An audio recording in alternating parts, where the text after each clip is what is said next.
Aha, you made it. As promised, I have found someone who can help you.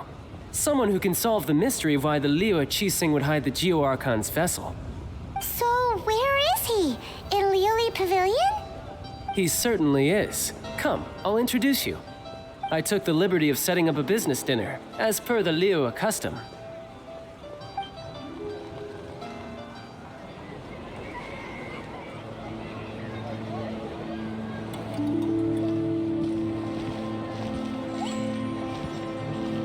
Welcome back, sir. You honor us with your patronage. Mr. Zhongli is awaiting your arrival in the room you booked.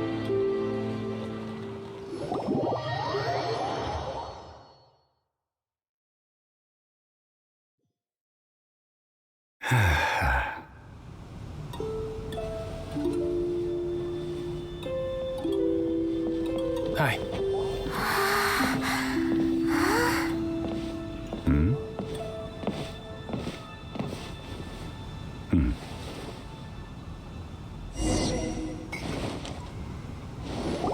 Allow me to introduce Mr. Zhongli, consultant to an organization known as Wang Sheng, and a trusted associate of the Fatui.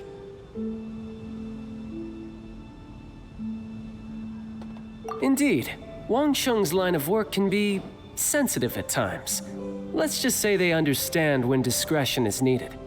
And we, the Fatui, have always been glad to do business with friends who walk in the shadows. Walk in the shadows? It is an honor to meet you. I have heard tell of you from Mondstadt. Discretion? Shadows?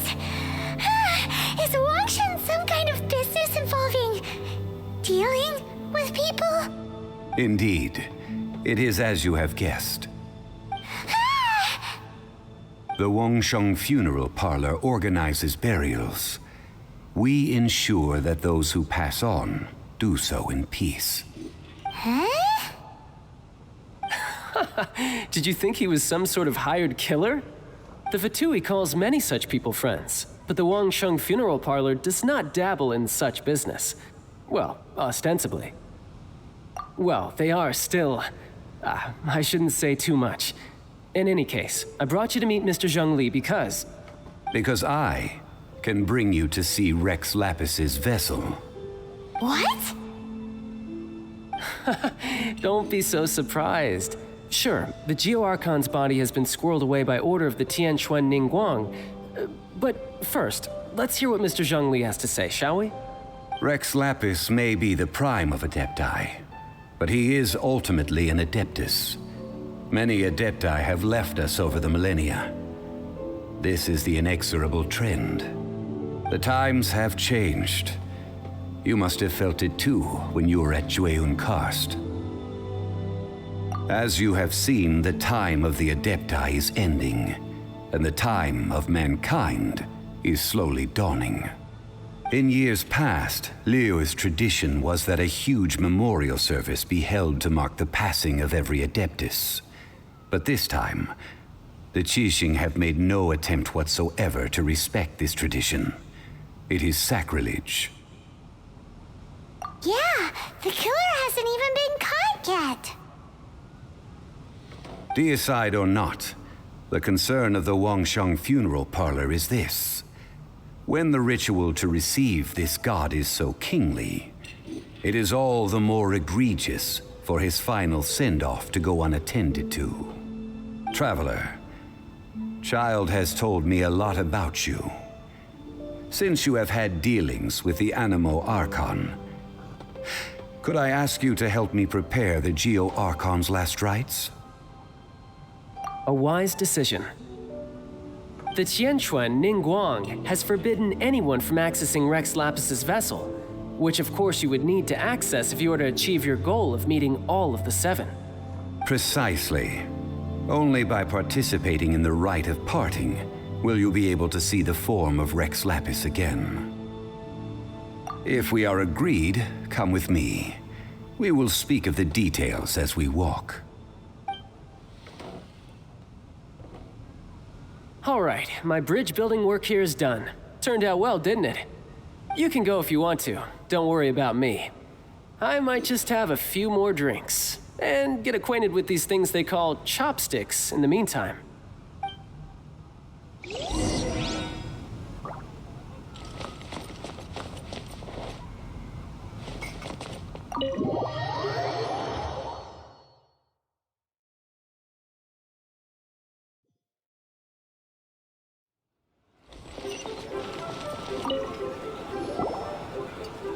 After having experienced the land of the absentee Archon, traveler, how does it feel to know that our Archon and Adepti are here all around you in Liyue?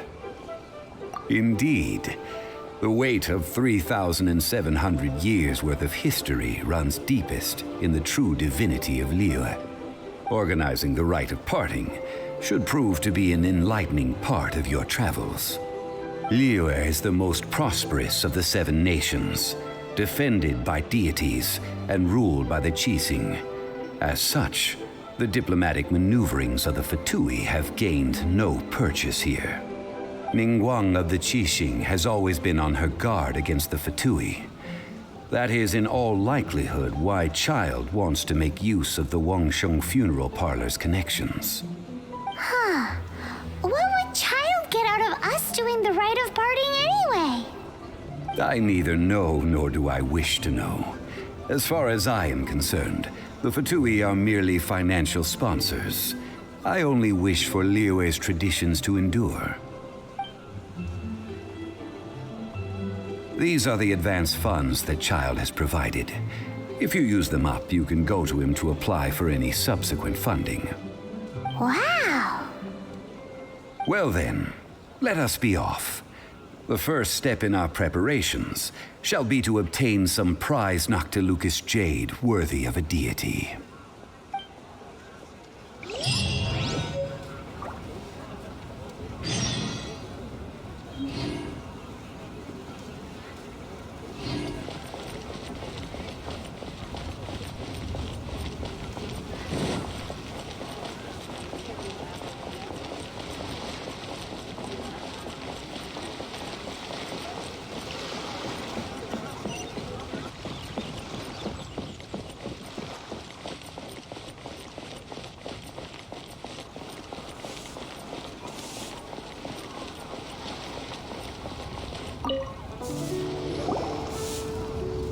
Welcome to the Jade Mystery, my good friends. Would you like to try your luck betting on Jade? This could be your lucky day. It's cheap and it's fun, and who knows, you just might strike it rich. Betting? No, we're here for... what was it again? Noctilucous jade, of radiant grade at the very least. Radiant grade, Noctilucous jade? I see. You're not a tourist. My apologies. I have some here for your perusal. What do you think? The Jade Mystery is an old name in the jade business. Just look at that wonderful quality. Rex Lapis doesn't often bless us with such finery. Go on, pick whichever one you like. These 3 pieces really do look pretty. Not like the ones you usually dig up. But how do we pick? Should we just grab one and go?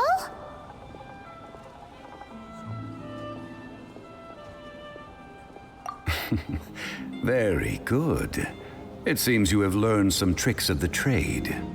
What do you think, Mr. Zhongli? How should we pick from these pieces of Noctilucous jade? Oh? You want me to decide? That is fine as well. If it were me, the answer would be simple. Oh? And that would be... I'll take them all, boss. Oh, you act with such panache, good sir. I always knew you were not a man of ordinary caliber. Oh, wait, boss! That one didn't count! We need to discuss it again!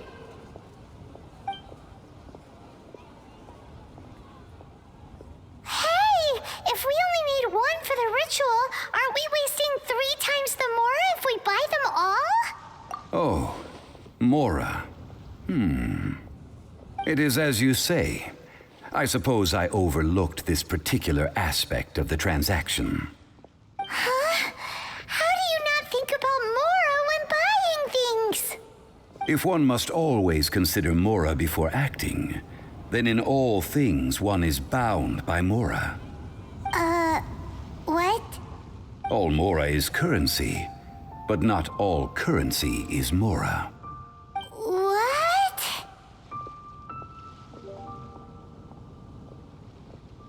Is this how the rich live? Well, he knows a lot about big money, but not a lot about big savings. No need to waver. Even when I am constrained by Mora, I have ways of working around my limitations. Evaluating the quality of Noctilucous jade is indeed very tricky. As crude ore, there is little difference in texture, lustrousness, and internal pattern between good and bad jade. Only after the item made using Noctilucous jade has taken shape will you be able to see whether it is up to par or not. If you return to those crafty merchants to quibble, they will counter by saying that your crafting bench is to blame, or that your heat control was poor. Whoa! To think it's that easy to get cheated. But there is a way to truly evaluate this jade, and a true insider would know it. A fool sees the pointer and misses the moon. What does that mean? If you point at the moon with your finger, a wise man knows that you are pointing at the moon, while a fool will only see the finger.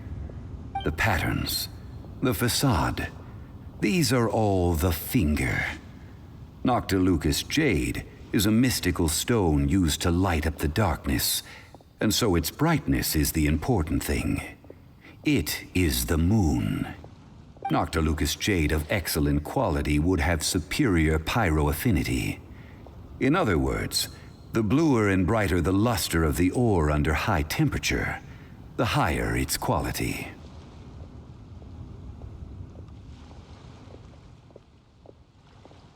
I have imparted the priceless secrets of the jade trade to you. Now, all that's left is to put it into practice. Priceless, huh? Paimon's just said that we might never be able to use it again. We're back to buy some rocks, boss. But can you let us burn them first? Burn them? You can't do that, my friends. If you were to do so, what would I have to sell? That would... well...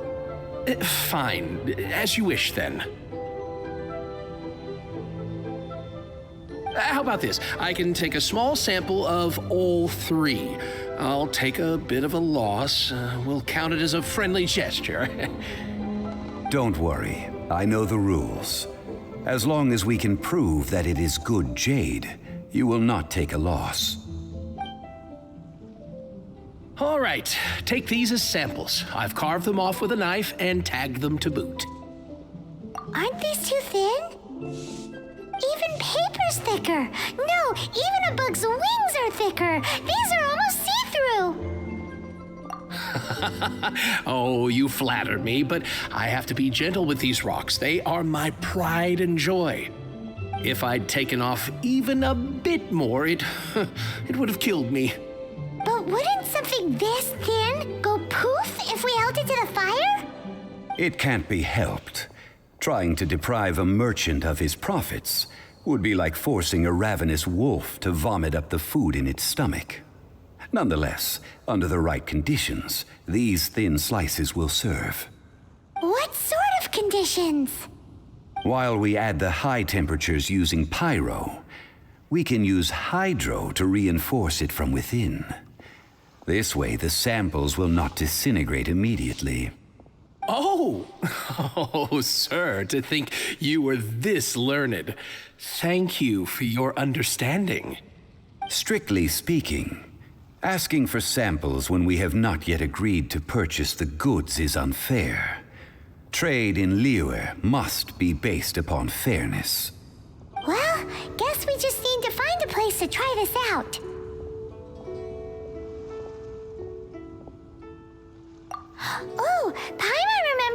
We once saw this big pot down at the Data Upa Gorge in the camp of the hilly churls from the Meaty tribe. It's real sturdy and should be able to take the elemental reactions. Now, let's pack those samples up and make a move.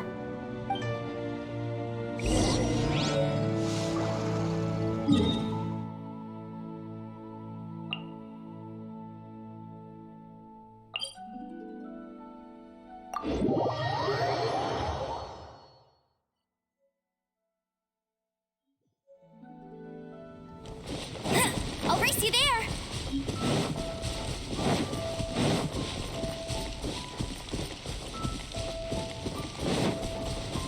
It has been a long time since I last set foot in the Nation of Wind.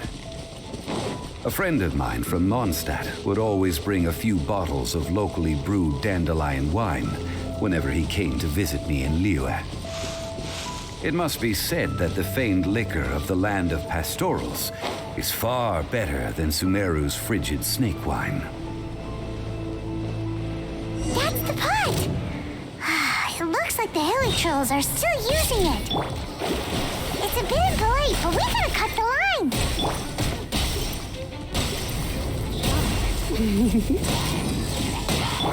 Forth, my blade! Let me scry!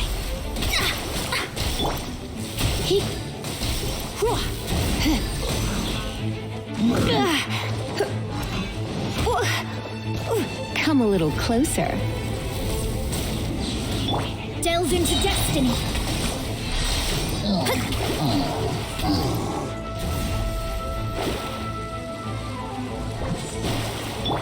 One!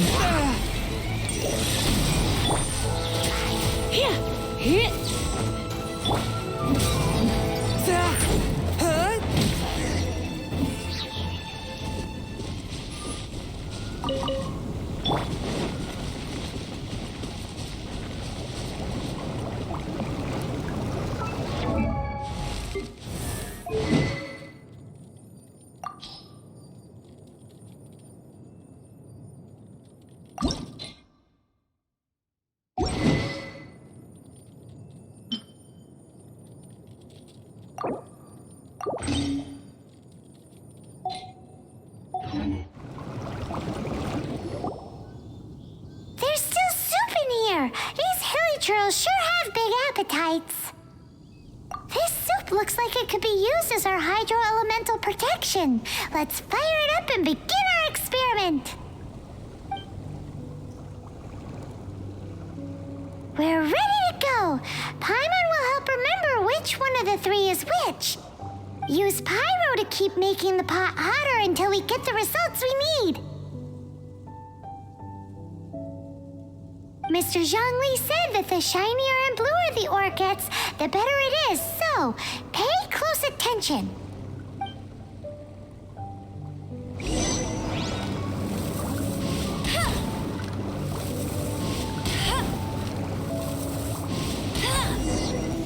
Whoa! That light came from the first Noctilucous jade! Hilly trolls are surrounding us again! Were they attracted by the light?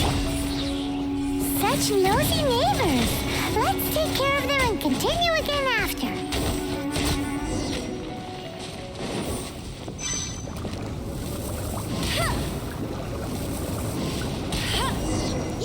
That light came from the second Noctilucous jade, didn't it? More hilly trolls? They don't give up, do they? Looks like they're mad that we ruined their food.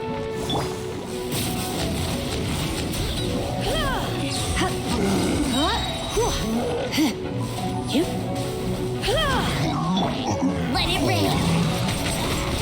That's cheating!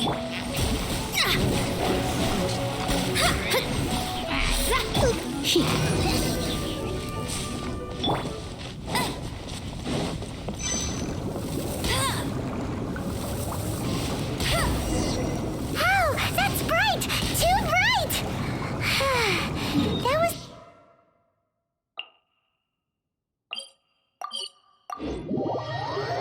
the third Noctilucous jade, wasn't it?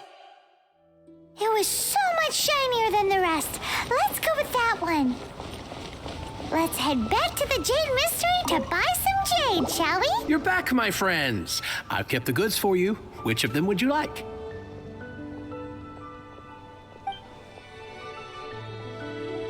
Exactly. That's the one Paimon remembers too. No problem. If you have your eye on this one, you can have it. Then we'll take a box of the third type of jade. Done. All the same, and pardon me for asking, but I'm curious. Whatever do you need this much top-quality Noctilucus jade for? I suppose it would not hurt to tell you.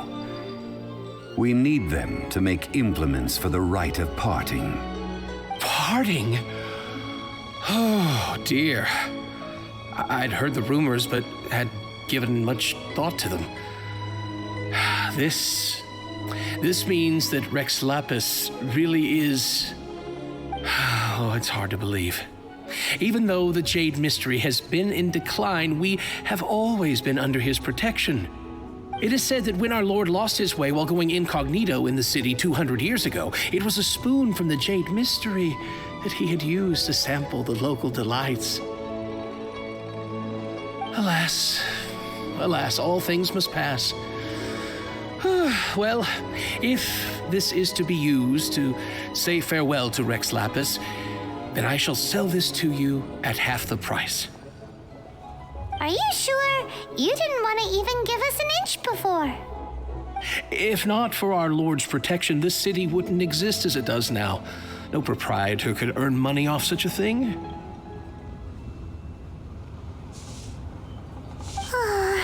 I'm sure Rex Lapis will feel your sentiment, boss. In the safe hands of the Liyue and good honest merchants such as yourself, I for one believe that Liyue will continue to prosper as it always has done.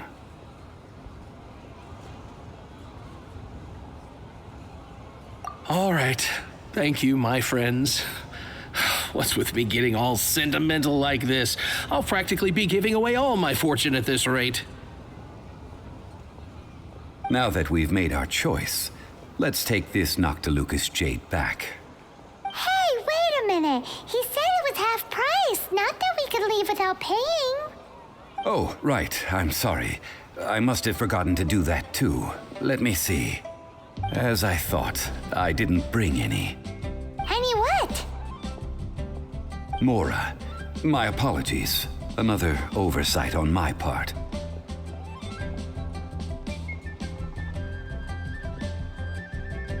Oh, that won't do. This isn't some small sum. Oh, wait. Didn't Childe give us some advanced funds earlier? That's a relief. Have a look, boss. Is it enough? It's fine. Just enough for half price. Though, to be honest, it'd be all right even if the sum wasn't quite enough. Well, it's settled then. Let's take this jade to Yujing Terrace. That's where we plan to hold the rite. Look at you bossing everyone around. You didn't cough up a single Mora.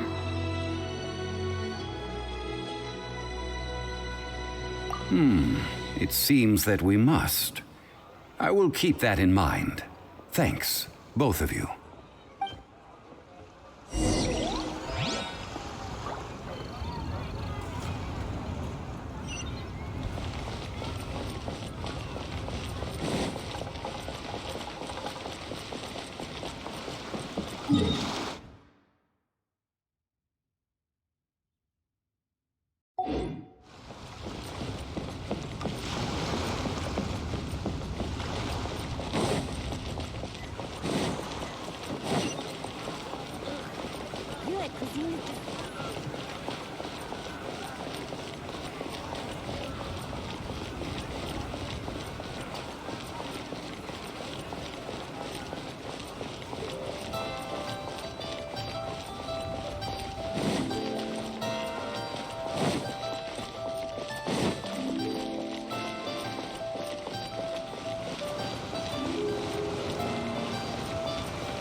Bet you can't keep up with me.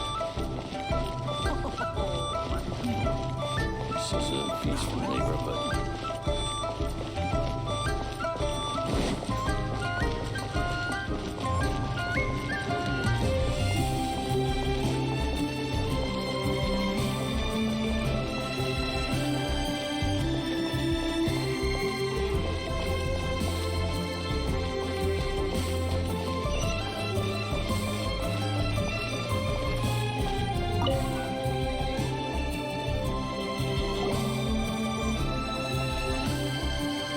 We can leave the jade here. I have already called for a jewelsmith to shape them into the implements that we will need. Ah, yes. I have yet to go and see Childe. So, as for the jewelsmith's remuneration... Guess we can't do anything else. Also, is this where we're doing the rite of parting? Yes. I have already rented this location and have begun making preparations for the rite. That's right. The Liyue Qixing have acquiesced to using the same location. But when something this big happened here, should suspects like us really be at the crime scene? We might get caught by the Millilith. Although with that said, since we got back from Dwayne Karst, none of those pesky Millilith soldiers have come chasing after us. Wonder what that's about. Also, the, Rex Lapis vessel... Traditionally, we call it the Exuvia. Ah, right! That's what it was called. You seem to know everything, Mr. Zhongli. So, was this Exuvia hidden away by the Qixing? I mean, we haven't even figured out who the murderer is. One must think that they already have someone in mind. Or perhaps they already know. Surely they must have found all the evidence that there is to find here.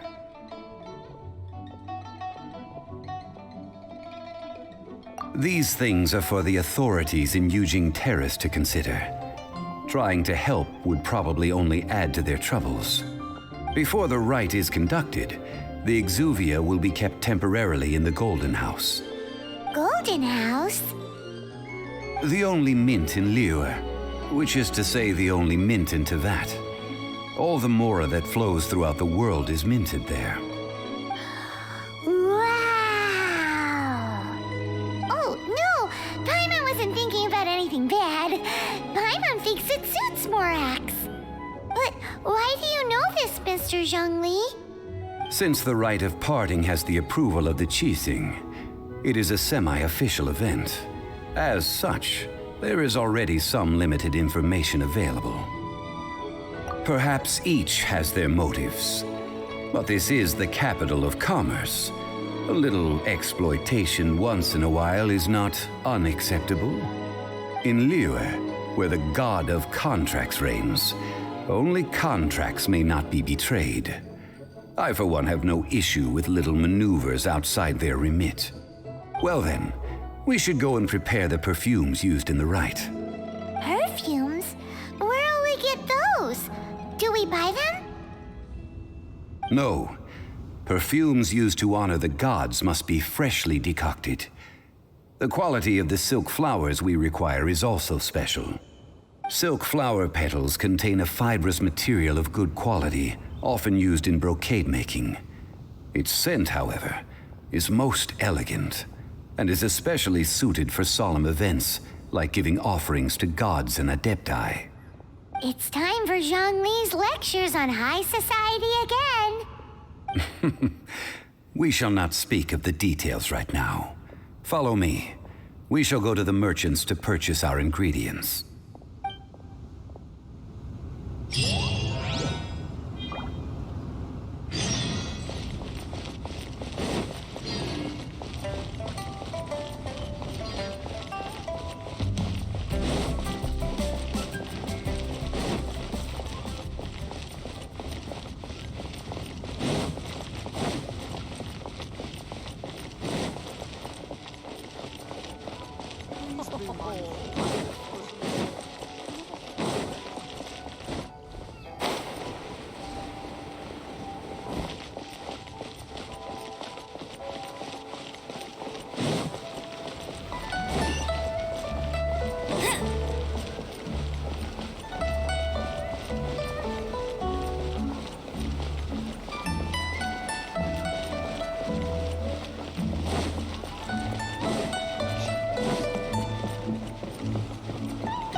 flowers here? Silk flowers? We certainly do. Which kind would you like? Which kind? The good kind? The best kind? Remind Paimon what kinds there are again. Ugh, you ignorant shoppers. Always coming in here with your stupid questions.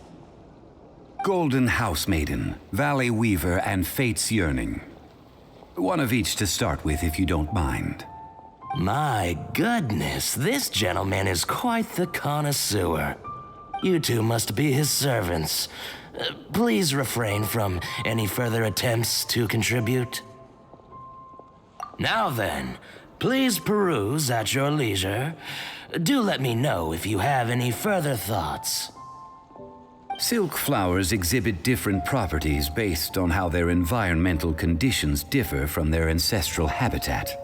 Nevertheless, these are fine specimens, excellently preserved.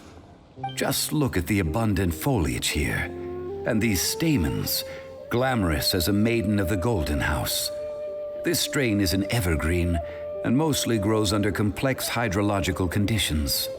By contrast, this variety thrives in any dark, damp location, often in large clusters. Morphologically, it is distinguished by the profusion of petals and densely packed stamens, though its powerful scent gives it away just as easily. Lastly, this strain is quite the recluse. Unlike its exuberant cousins, flowers and foliage are minimal, and when in season, it has a subtle yet enduring scent. It was first discovered by the ancients when they scaled the mountains in search of the Adepti. Silk flowers have all but disappeared from the wild today due to geographical changes over Liyue's history. Most are not grown by horticulturalists. Wow, a true connoisseur. Most of that was news even to me. I possess but a smattering of trivial knowledge. My traveler friend is the one to watch. They are on track to set foot in every corner of the world.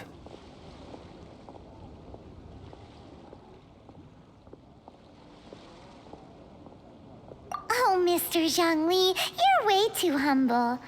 So, which silk flower did you want anyway? I'll take them all, boss. Again? How can I put this? When purchasing opera tickets, it is natural to decide based on which singer has the most melodious voice. The same logic applies when purchasing a pet bird. But this silk flower purchase is not an analogous case. The same logic does not apply. Perhaps you don't know. Tradition states that we should decoct perfume from different subspecies of silk flower when making an offering to a statue of the Seven. Rex Lapis will then make his own choice between the scents. Like several other tedious and complicated traditions, this one has become simplified over time. But this is the only rite of parting to take place for one of the Seven in 3,700 years. As such, I do think we should honor tradition down to the last detail in this case. Now that's settled, a question. Do you have any mora on you? You forgot to bring money again? Zhongli. If I may interject, did I hear you say that these flowers are to be an offering to the Lord of Geo himself? Yes, in a sense.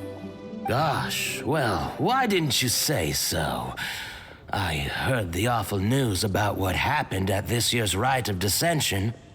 It would be bad luck to say it out loud, but I've been worried about our dear Lord ever since. I'm worried that everything I've heard is true. Since these flowers will be used to glorify our Lord, they're free of charge. Just don't forget to pass on my regards. Are you serious? Why wouldn't I be? I would be nobody if not for Rex Lapis. If he hadn't written those poems in praise of my wares, they'd only be worth a fraction of what I can sell them for today. Huh. So much folklore here revolves around Liyue's deity making cameo appearances in support of local businesses. Thank you, boss. I think I speak for all of us when I say that your generosity has saved our skins. Our skins? You were the one who forgot to bring money. Please, it's the least I could do.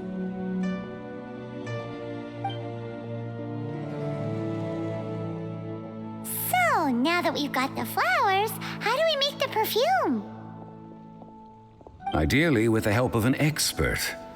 Unfortunately, none of my acquaintances have personal experience in the art of decoction. Talk about first world problems. Hence, I need you to help by asking around in the city. Try the common folk, especially women. So this time we get to go around town looking for nice-smelling ladies to talk to? Paimon likes this job. I will wait for you near the statue of the Seven. Meet me there when the perfume is ready. Maybe we can find some good candidates at the Adventurers Guild. Let's ask Lan. She's master of the Liyue branch, right?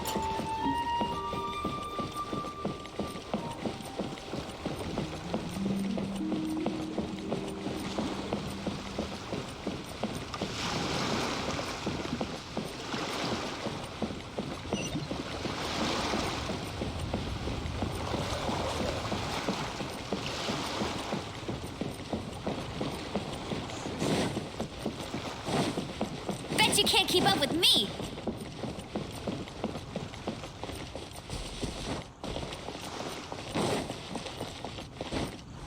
Get ready for the gliding champion of Mondstadt. Lan, we need to ask you for a favor. I stopped accepting commissions a long time ago. Sorry, you two, but you'll just have to ask another adventurer. Oh, it's not that kind of favor. It's just a teeny tiny thing. Wow. Just wow. Do I look like the kind of girl who wears perfume to you? I think you're underestimating the kind of person I am. Well, Paimon thinks you smell amazing. So come on, Lan. What's your secret if not perfume? Now that you mention it, yes, there is something. What is that scent?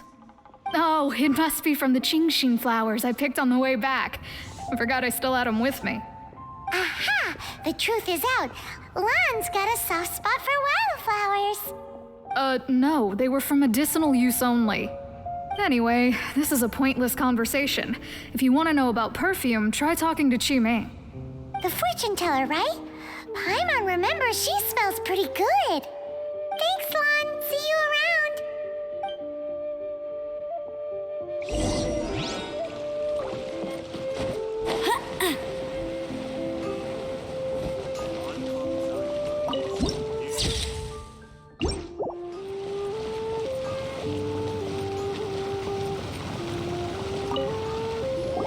Hello. How may I help? We've come to ask you a question. Perfume? I rarely think to use it, let alone about how to make it myself. That said, some of the cosmetics I use are scented. Perhaps that's the cause of this confusion. Since I usually set up my stall by the docks, I avoid perfume like the plague, because Celestia forbid those lusty sailors catch a whiff and come hunting for the source. That's the worst thing Paimon's heard all day. While we're on the subject, have you never heard anyone mention Yingar's homemade perfume? Yingar? Oh, as in scent of spring, Yingar? Yes, that's her. Many a rich family's daughter has gotten her to make perfume for them. Apparently, her homemade product is better than anything you'll find on the market. Great! This is just the intel we need. Finally, we're getting somewhere.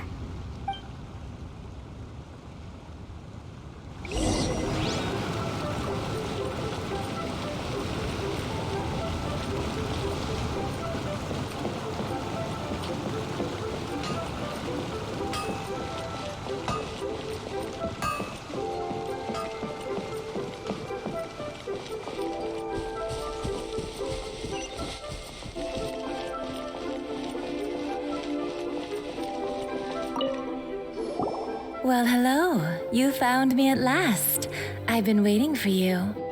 What? How did you know we were coming? Oh, I heard a rumor about a couple who were snooping around town looking for a sweet-smelling lady. Actually, I was starting to worry you wouldn't find me. This is the ultimate test of my appeal, after all. Snooping around? Why are you making it out like we're bad people? What can I say? People love to talk. Maybe you ought to be more discreet in the future if you don't want word to get around. Relax. I know why you're here. You want to get your hand on my homemade perfume, don't you? What kind would you like?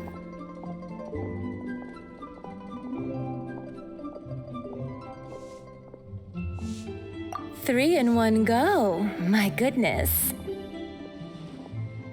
You have extreme tastes for someone your age.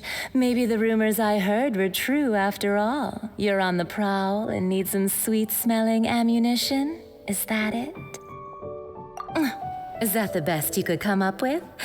Even if you were genuinely offering perfume to a deity, that doesn't explain why you'd need 3 kinds.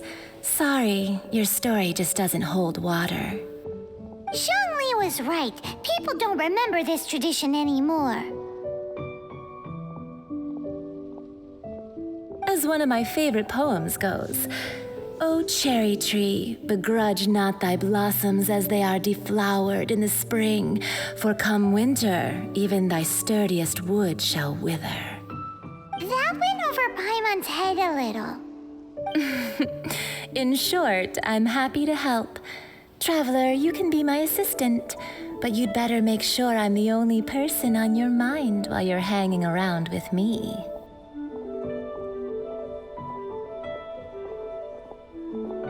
So, where is a good place for making sweet, sweet perfume?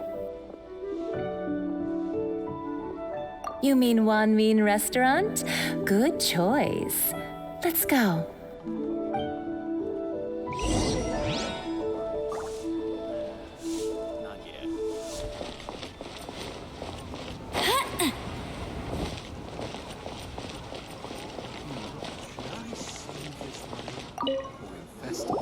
I've had a word with Chef Mao. We can start work now. Are you ready to please me? What did you say? I meant make me proud, as my assistant, obviously. While I'm setting up, you can go and fetch some water. Try something new at the Wanmin Restaurant. Cheap and tasty chop suey. Wow. Liyue's really got a lot going for her.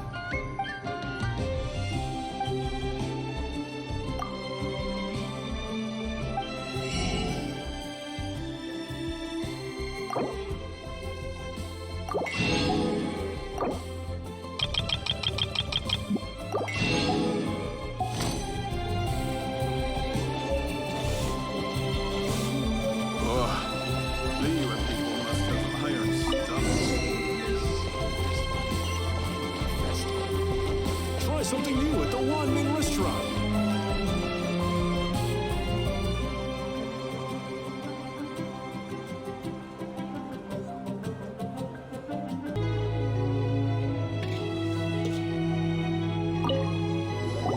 This water will do nicely. Now, I need you to extract the silk flower essence using a crafting bench. Perfume making uses an altogether different technique from alchemy. Here, let me teach you. Very carefully, take hold of the mortar and pestle. Gently does it. You need to keep your wrist firm so your hand doesn't slip. Now use your strong hand to stir it with a persistent rhythm. Keep going until the juices start to come out.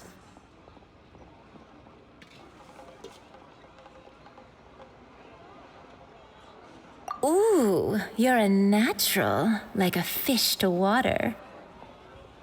Now take these and try it out on your own using a nearby crafting bench. Don't forget to do all 3. They look visually identical during the essence extraction process, but I will put them into separate containers when the perfume is ready.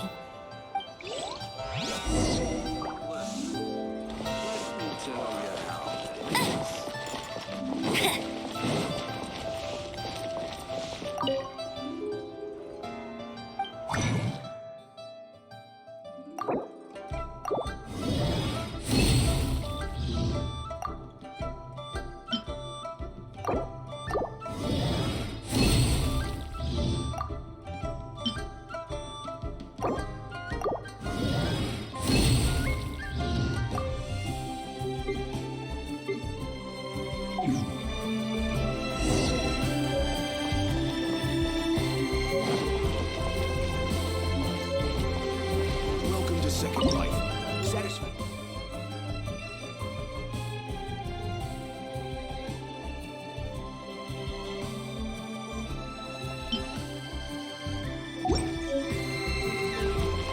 Real tiger fish.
Wow, this is some exquisite silk flower essence.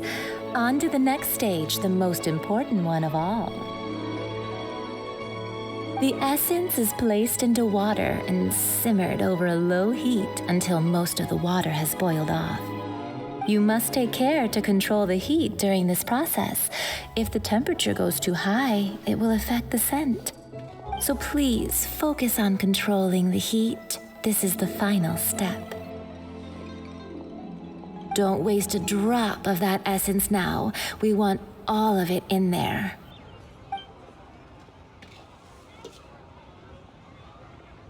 All 3 perfumes are ready, and you, my friend, were a wonderful assistant.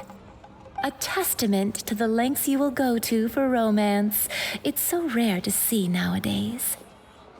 Wow, you actually remembered my throwaway comment. You know, you're cuter than people give you credit for. If I didn't have my guard up, I can see how easily one could be taken in. Anyway, shall I give you a brief overview of each scent? It might just help you match the right scent to the right occasion. Paimon wants to hear this. This first one is sweet as candy, straight out of a fairy tale. Younger women will love it. The second one is for those with more refined tastes, the first choice for daughters of high society. Finally, the third one has a soft but lingering scent, like a mist that captures the last light of dusk. Mature women adore this one. All clear? Don't get them mixed up now. You'll ruin the mood. Good.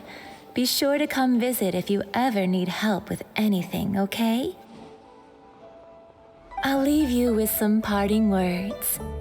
One who tries to sail 3 boats simultaneously should be careful not to go overboard.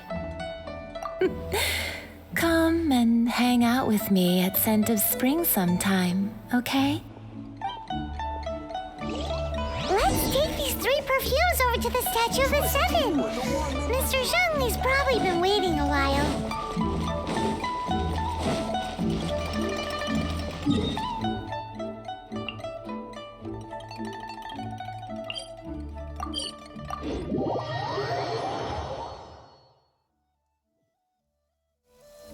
It's raining again. This will hinder our... We've brought the perfumes, Mr. Zhongli. Did we take too long? You were just staring up at the statue.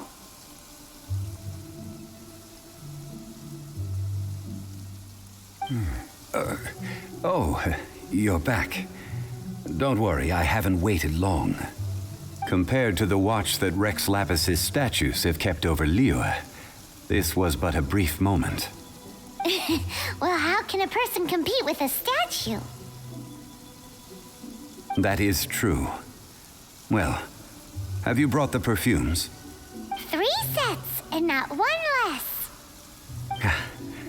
Thank you both. Let us offer them up. This is the first kind of perfume. Miss Yinger said that it's sweet as a dream, and it's liked by younger ladies. This is the second kind. It's got an elegant smell, and the daughters of high society love it. The third kind has a gentle but lingering fragrance. Something like the dusk mist, and it's a favorite of mature ladies. Oh, what was that? That's the one older ladies like, right? Does that mean that Rex Lapis is actually an older lady? Perhaps. Rex Lapis has taken on countless forms. Perhaps that really was one of them. What a shame. We only got to see the giant dragon form, and... Let's hope the Chi-Sing can catch the real killer. We can leave that to the authorities. Let us focus on the fond farewell for Rex Lapis.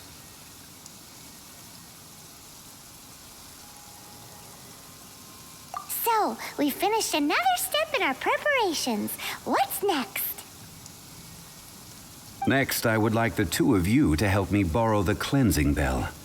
Cleansing bell? At present, a friend of mine named Madame Ping is the guardian of the cleansing bell. She lives near Yujing Terrace. If you ask her, she will know what to do. Sure, but aren't you going to come with us?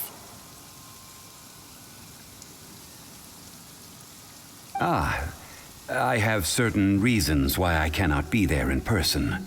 Please, do this for me. Man, why has he gotta be so secretive this time?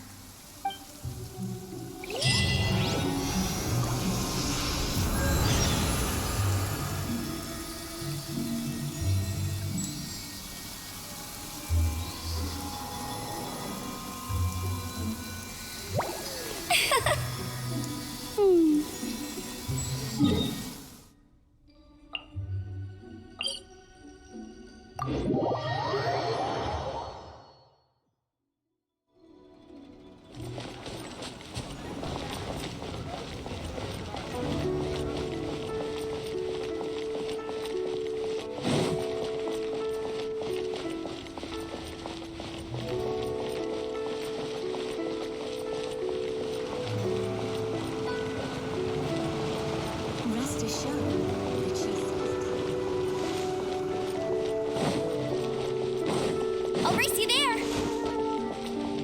Bet you can't keep up with me.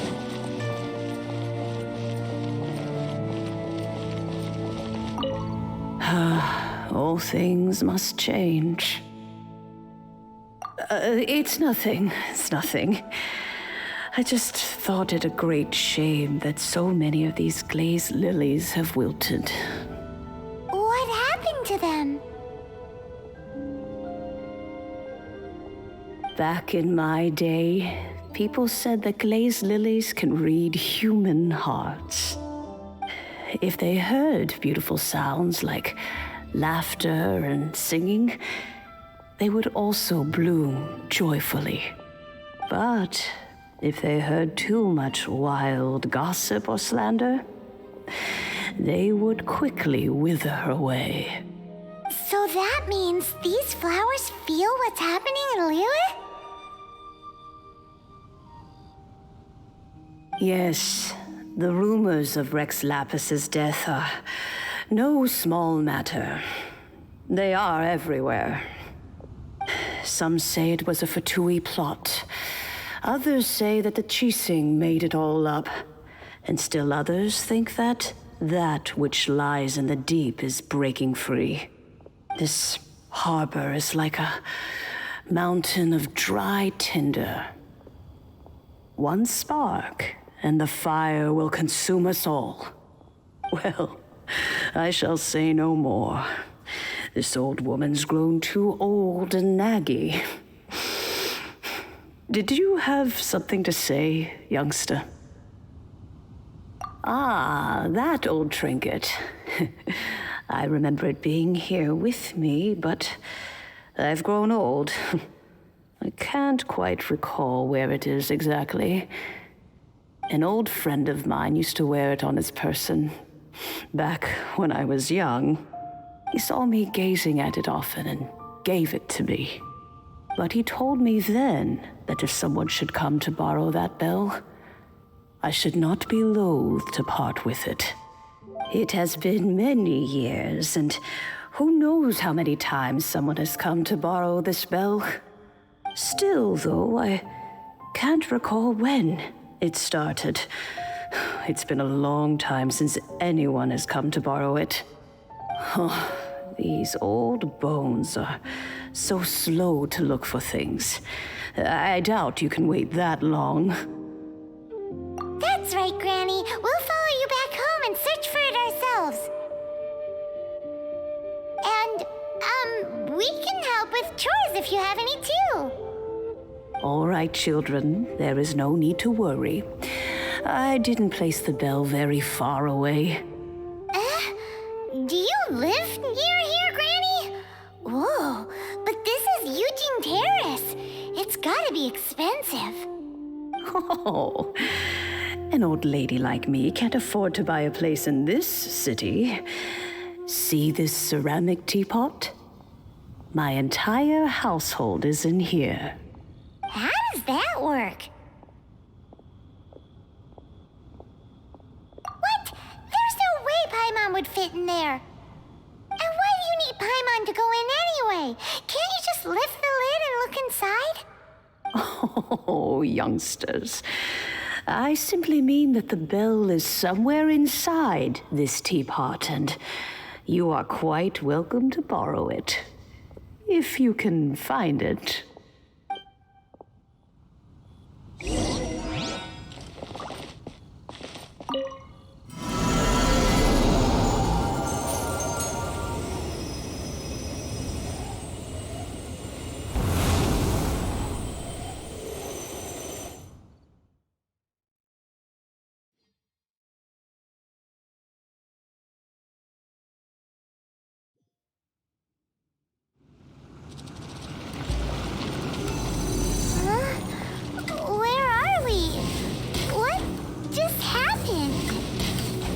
Youngsters, this is where this old woman keeps all her things. Quickly now, go fetch that bell.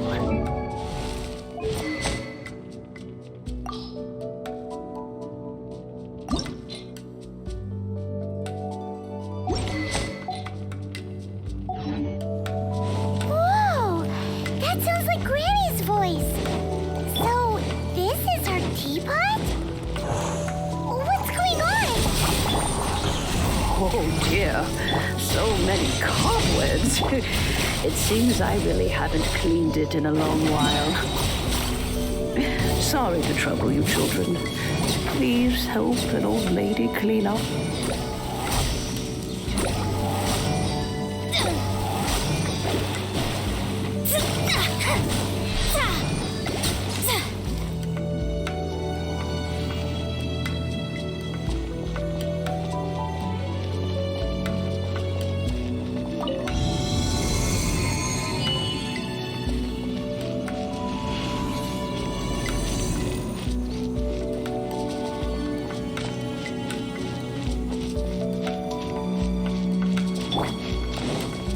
You notice? The cobwebs were made of elemental energy. How long has it been since Granny last swept this place?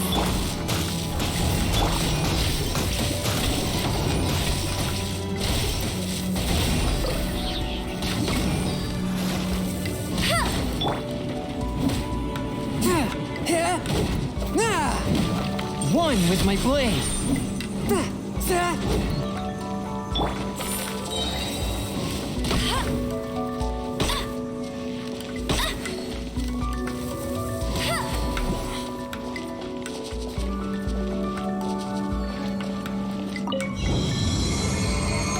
Get ready for the gliding champion of Mondstadt.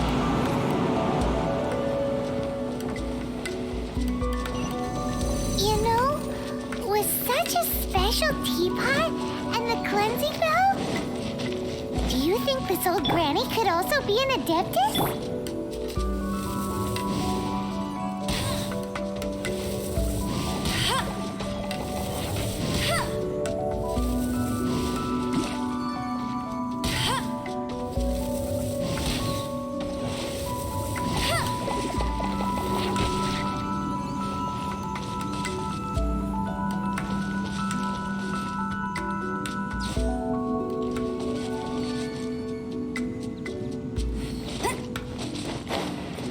Paimon's more and more convinced that she's an adeptus. But don't they all live in Childe Karst? Why would she stay in the city?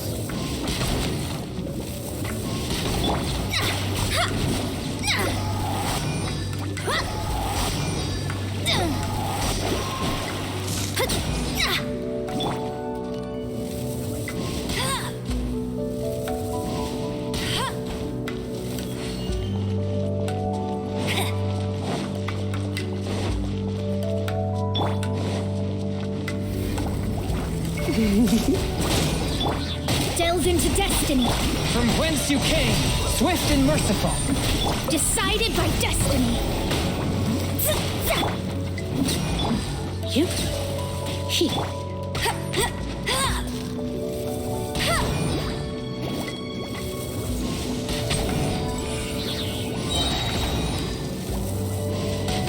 Let it rain. Here. Here.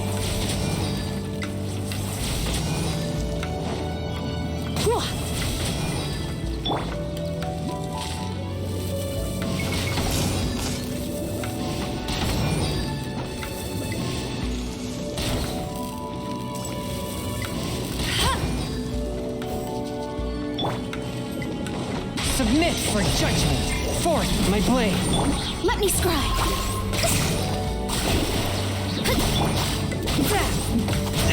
But how?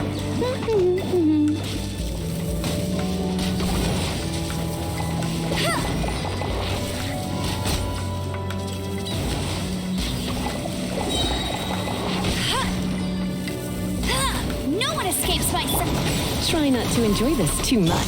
Delve into destiny.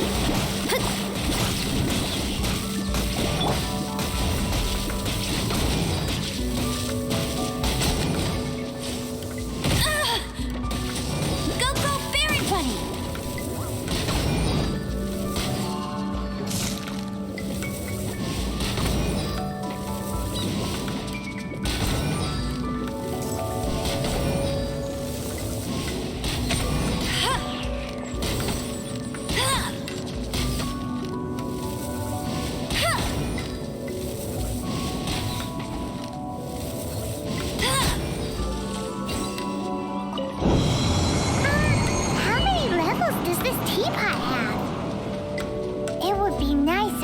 one of these too. Or at least we wouldn't have to camp outside.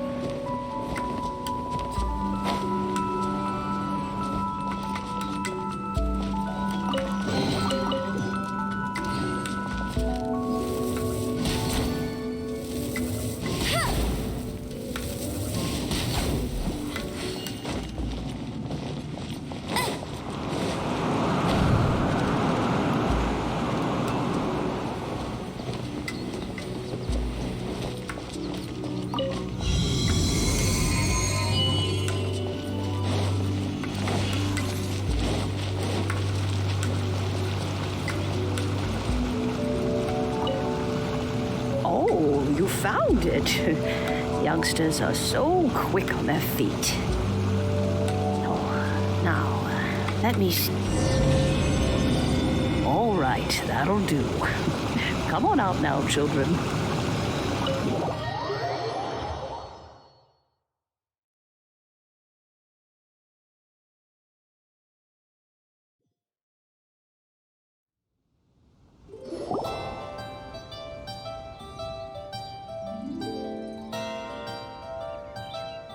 Oh, in and out in no time. You youngsters really are quick. An adeptus. Oh, I haven't heard anyone say those words in earnest for a long time. As to whether I am one or not, child, surely you already understand. Paimon kinda knows what you mean, but is also kinda confused. Are you really giving us the bell just like that, Granny? Don't you think it's weird? Something's just happened to Rex Lapis and then we come running up asking for it? Oh, don't be silly. Liyue Harbor has been through a great deal in its history. In that time, it has seen the departure of countless adepti. But no matter what, we have always performed the rite of parting first before any other matters. To cry, "Catch the murderer," at the top of one's lungs, but ignore the rite of parting. That, to me, is what is wrong-headed. Now that you have come to borrow the bell, I guess that perhaps an old friend of mine has finally decided to take matters into their own hands. So, why would I be unwilling to lend you the bell? Oh? Well, if it came to that, they would find a certain old lady knocking at their door. We haven't met in a while anyway. It would be nice to share a drink and chat. Well, you must have things to do. Since you have the bell, you should return. Oh, and do tell the person who sent you that if they have time, they can come over for tea. I don't have much to offer, but you can always count on an old lady for a pot of tea. We will. Thanks, Granny.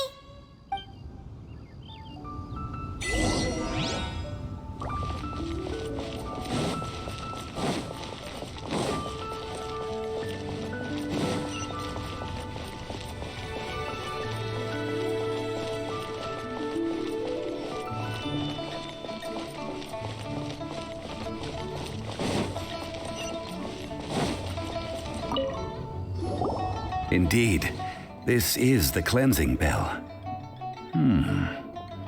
It's in good condition. Let's place the perfume we've prepared inside.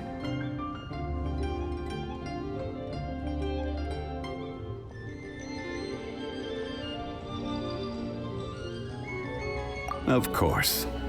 How would I know that the bell was with her otherwise? That's suspicious. But if you don't want to talk about it, we won't pry. Oh, yes, that old granny asked us to tell you something. If you have the time, you can come over for tea. I don't have much to offer, but you can always count on an old lady for a pot of tea. That tone does not suit you. Still, her teapot is indeed very good. There are none better for brewing tea. When a suitable time arrives, I'll bring a spot of fine tea and pay her a visit. So what's the next step in our preparations? Next, we need to purchase kites.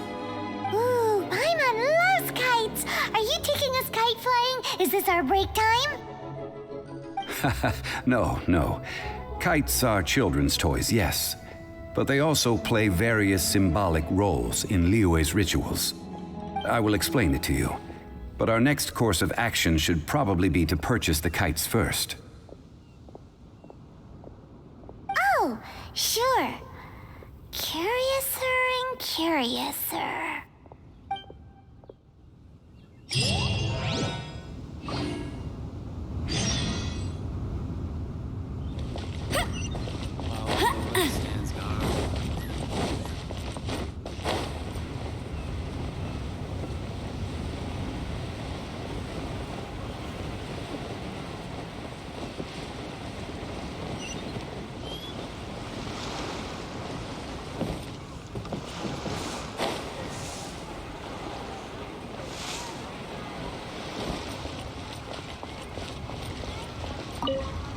Ah, sir, you're here.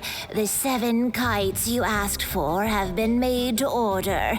Would you like to take them now? Yes, thank you.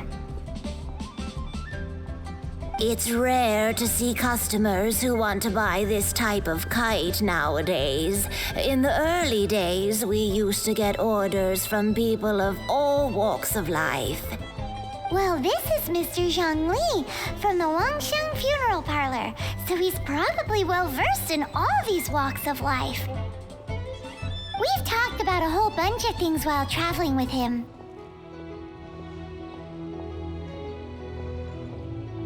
He seems to know Liyue's favorite topics, money and government, really well, but he likes talking about less useful topics instead.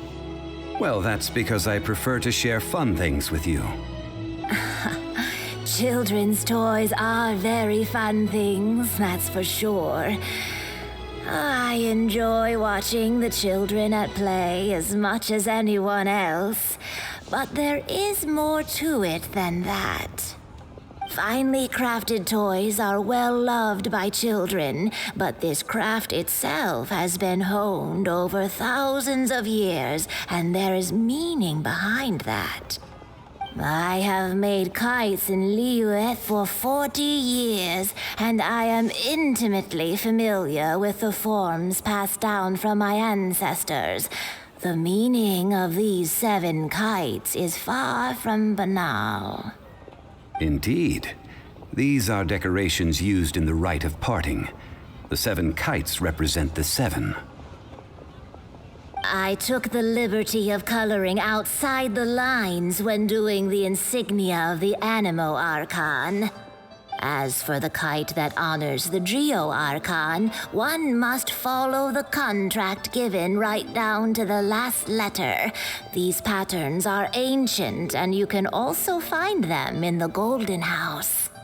Ah, Paimon's heard that name before.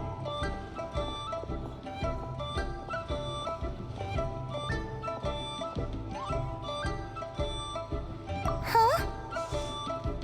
The design of this kite displays a firm grasp on the cyclicality and eternity so dear to the Electro Archon. These markings of tree and leaf pay due honor to wisdom and the passage of time. All this on a single kite. Truly astonishing. Justice flows across the surface of the waters. War rages like a flame. As does that which the Cryo Archon once... Yes, these details are masterfully done. The compliments of a learned man truly are pleasant.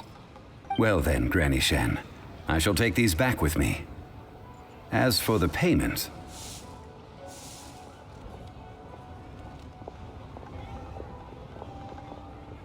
Well, allow me.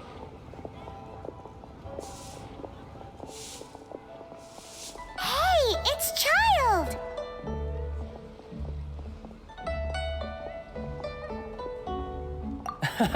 No, I was merely passing through. I see Mr. Zhongli's the same as ever. When getting others to pay for him, he neither looks at the price tag nor his wallet. He knows a great deal about money, and about the trials of the common man. He just doesn't consider poverty to be something that could ever happen to him.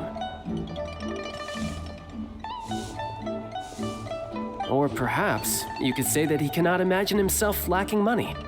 How has he not died of hunger yet? Child, you are as fond of jokes as ever. Well then, since we've purchased our kites without incident, there's no need to take a break before moving to the next step in our preparations. The rite of parting requires helping hands as well as materials. We should be able to find some people near the harbor. Oh, by the way, take this bag of money. You probably won't want to let Zhongli do the bargaining, if you know what I mean. Seems I missed out on some interesting information. I suppose I'll just have to find a more opportune moment next time. You love betting on Jade?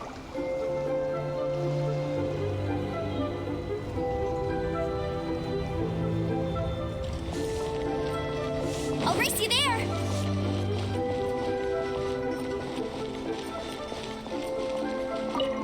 Hiring help?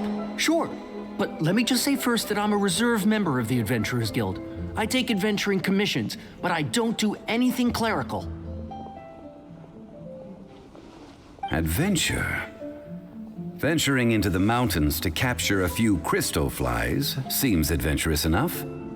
That's not hard. Almost a bit too easy for a reserve adventurer. Never mind. I'll only charge you 15,000 Mora. What say you? A most fair price.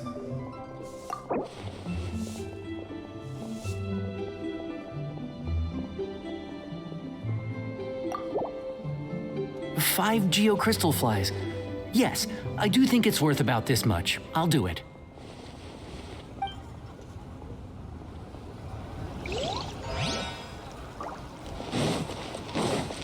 Bet you can't keep up with me.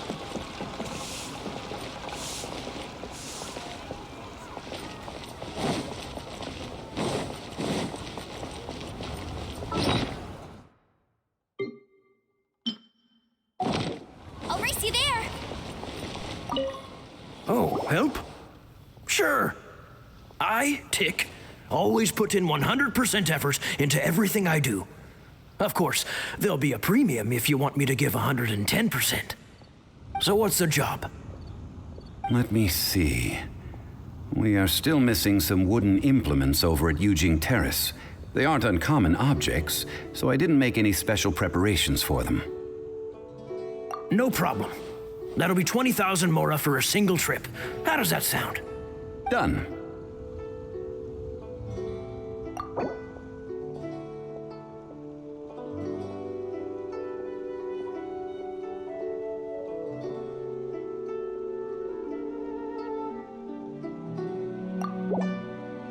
Let me think. Deal. This price is reasonable. I'll hop right to it.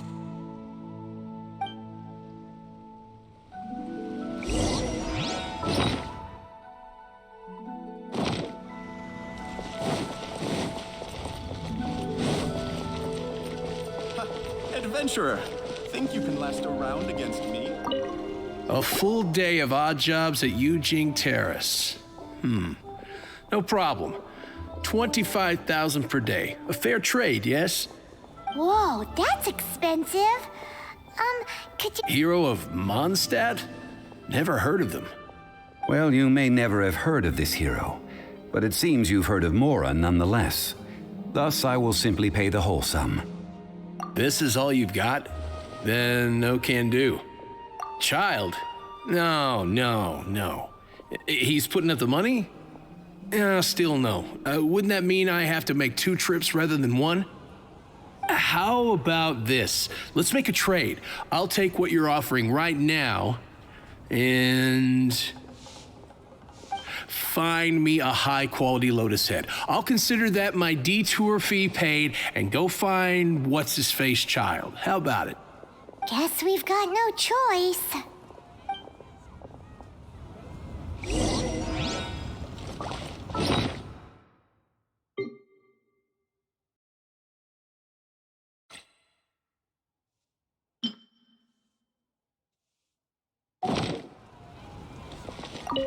Have you brought the goods? Oh, that looks good. I'm hitting the kitchen tonight, and it's not often that I get to use such fresh and high-end ingredients.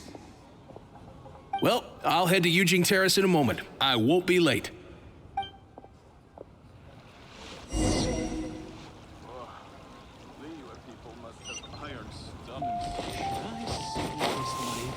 We're infested. Need another handsome sum today?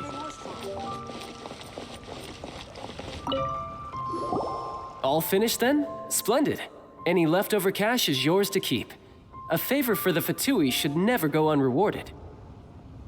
You think you can buy us off with some loose change? No way! Paimon demands to know when the next payment is coming! Well, how does this sound? You give me the information I need, and maybe I'll leave the Northland Bank's vaults open and unattended for half an hour. What info do you need?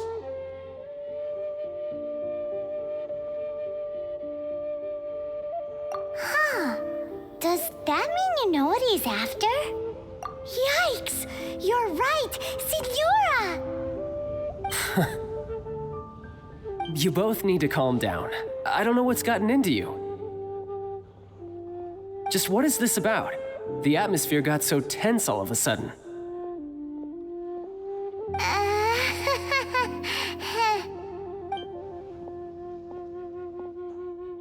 Next, we need some everlasting incense. For this, we need to go to Boo Boo Pharmacy, the finest pharmacy in all of... Is everything okay? Everything is fine. I was just informing them that they need not return the surplus Mora. Now, if you'll excuse me, I must be going. Paimon definitely felt like Childe wasn't happy with us just now. Oh there. Come and see. What should I try this time?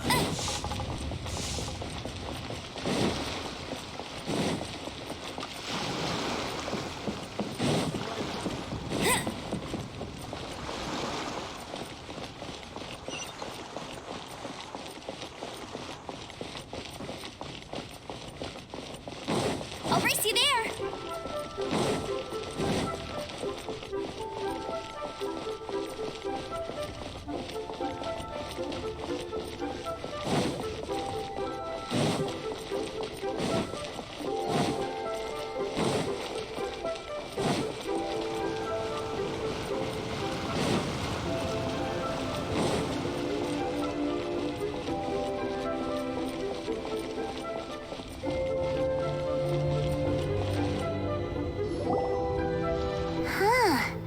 The reception is deserted, and it seems kinda spooky in here. Hello? Is anybody there? Welcome to Boo Boo Pharmacy.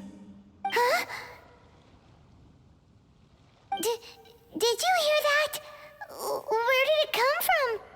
The reception, it seems. How about you go check it out, and Paimon will bring up the rear.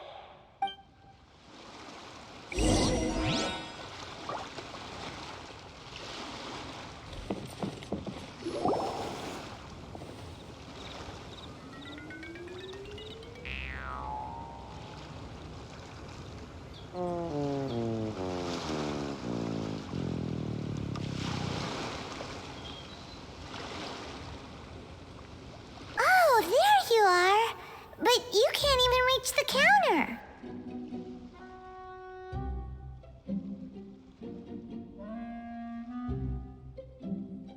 Ah, Paimon thinks you might be right. Look at the talisman on her forehead. Welcome to Boo Boo Pharmacy. I am Chi-Chi. Once upon a time, Chi-Chi died. Then, Chi-Chi was saved by the Adepti. Now, Chi-Chi is a zombie.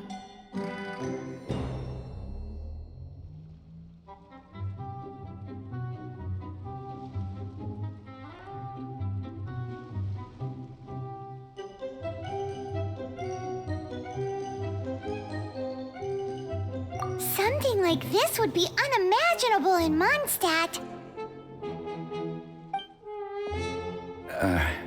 Hello, little girl. Do you sell everlasting incense here? Excuse me, sir. Did you bring your prescription? Surely no prescription is needed to purchase everlasting incense. It's not a controlled substance. Chi-Chi can get your medicine, but only if you show Chi-Chi your prescription. These are Chi-Chi's orders from Chi-Chi. Zombies are limited to acting within the confines of their orders. And somehow in this case, the zombie issues her own orders to herself. My dear Chi-Chi, we didn't bring a prescription, I'm afraid. But we do hope that you can still help us find some everlasting incense. Okay then. How did you manage that? But Chi-Chi helps you. You help Chi-Chi. Only fair. Since when do customers need to do favors for customer service staff? Never mind. Just think of it as a peer-to-peer transaction. That way everybody wins. Sometimes in Liyue, the art of the deal is simply about victory via mental gymnastics. Go to Mount Tianheng, find the Guizhong Ballista, and hunt a cocoa goat. Please and thank you.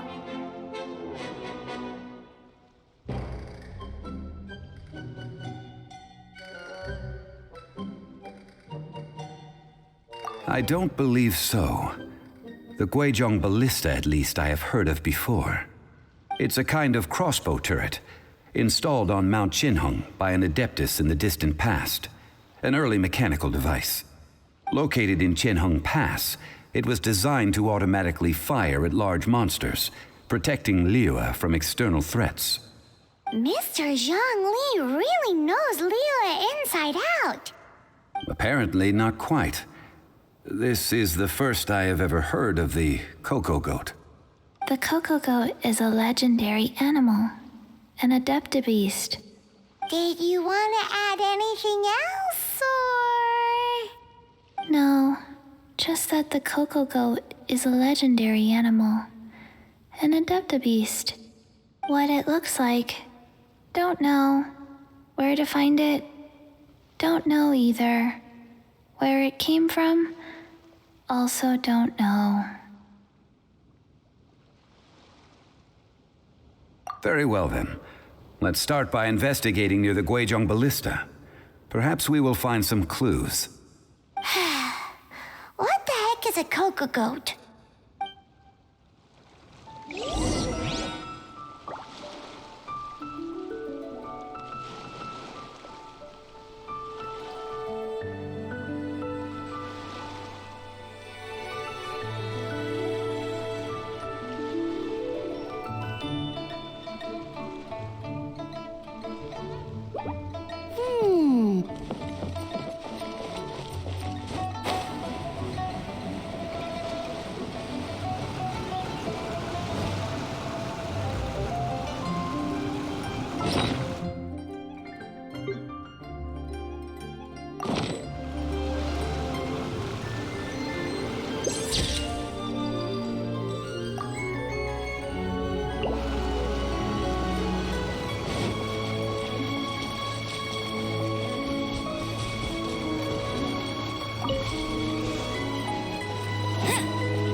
Bet you can't keep up with me.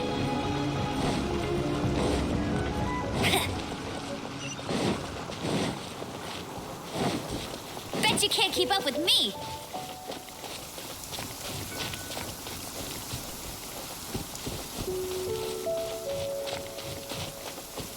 It's raining again. This will hinder our vision. We must remain vigilant.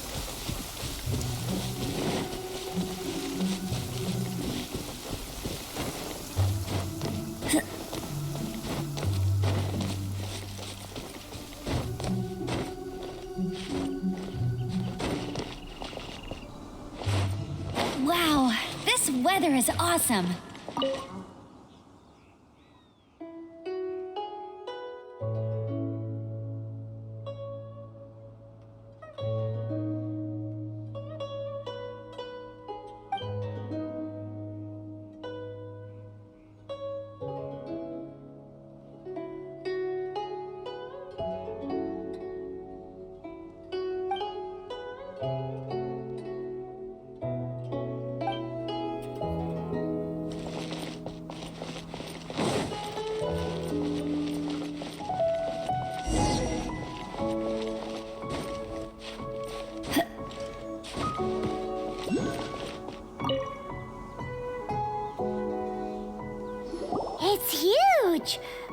can totally believe it took an Adeptus to build this. But how do you operate this thing? Just think how much strength you would need. It is currently inoperable in any case. This device is broken. Aw, what? It broke? After millennia of wear and tear, even Adepti contraptions are difficult to maintain. So what are we gonna do? Quick, Mr. Zhongli, use your unlimited high society knowledge powers! You almost make it sound like I'm some sort of bourgeois parasite whose only utility lies in providing quaint pieces of trivia on demand. That said, let me think for a moment. Ah, yes. Spare parts were made for the Guizhong Ballista when it was first built, in case it was damaged in battle. As I recall, there is a military supply post from that period somewhere inside the pass. If we can retrieve the spare parts from where they are stored, we may be able to repair the Guizhong Ballista. One just needs to understand the basic working principles of the device. So, what you're saying is that you actually understand the working principles? I have a smattering of knowledge on the topic. With the parts in hand, I could at least tinker with it.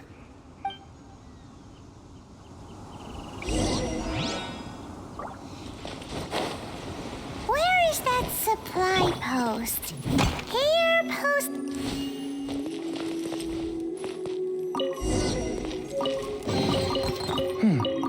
Objects like this may prove useful when purging evil spirits.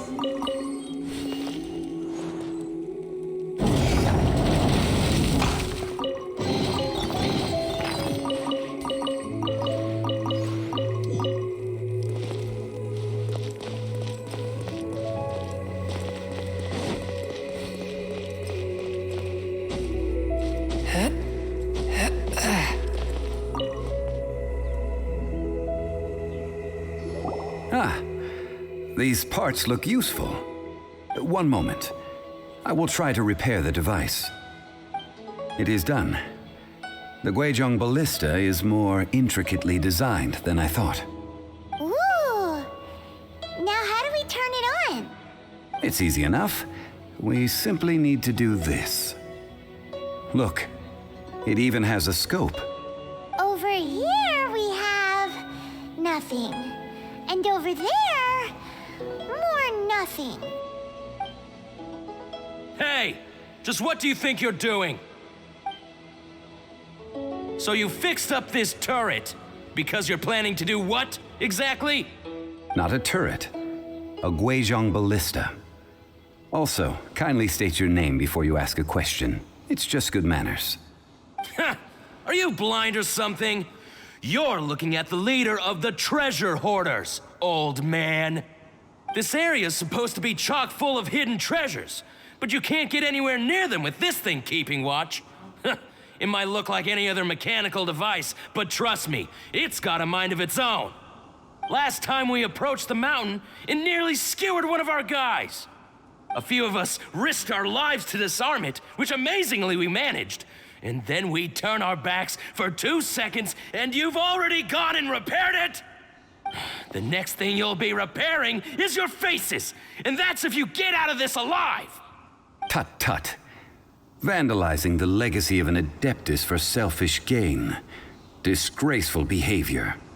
It is not we who need reprimanding, but you.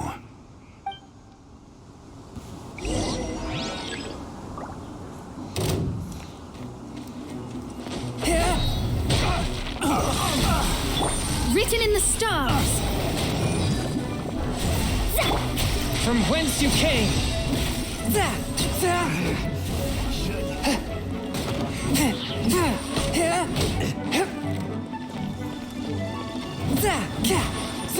A touch of frost. Let me scribe.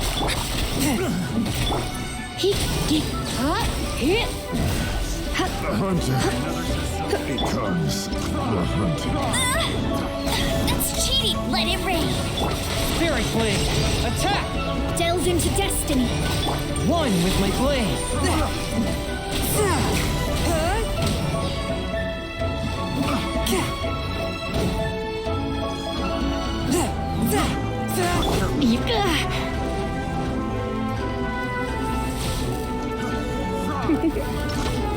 You've been a naughty boy.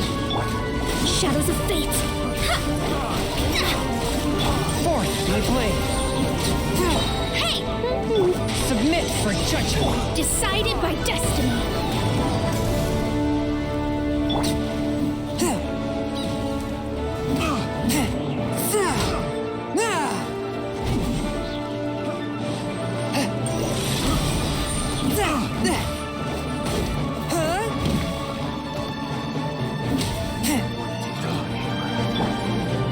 Surrender and be gentle. No escape!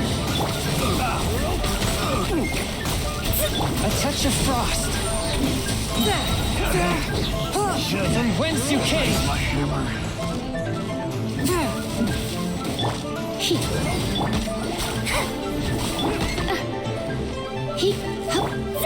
Let me scry.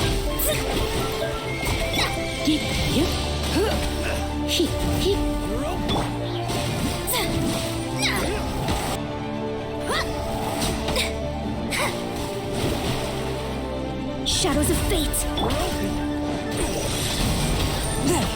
You're in for a little shock.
With. Troubling ourselves over this rabble is not worth the time.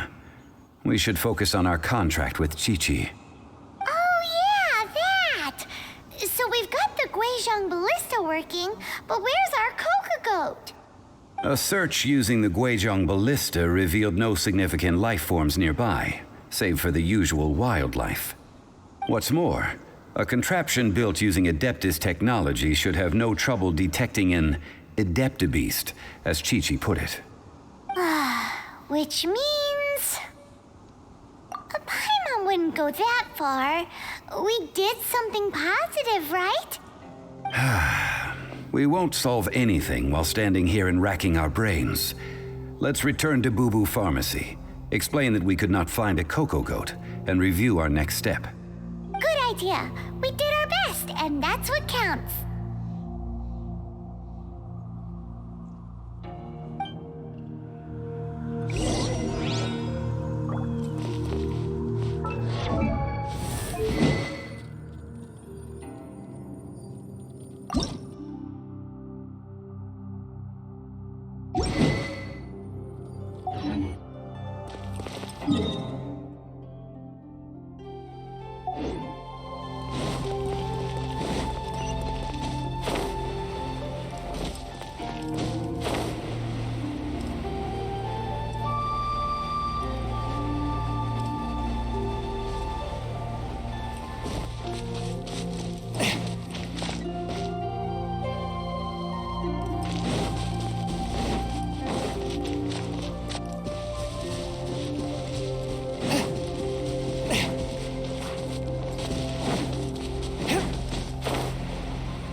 Forgive us.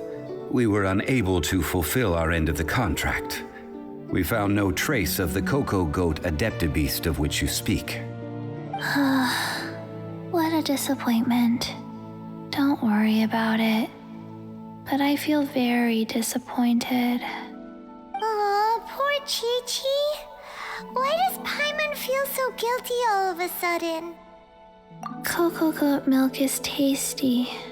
So tasty. Much better than normal goat milk. Only an adeptabeast could make such tasty milk. I'm sorry. I have a poor memory. I cannot remember the name of the milk. That's why I wrote it down. Where did I put it? Ah, here. This is the name. Coconut milk. Huh?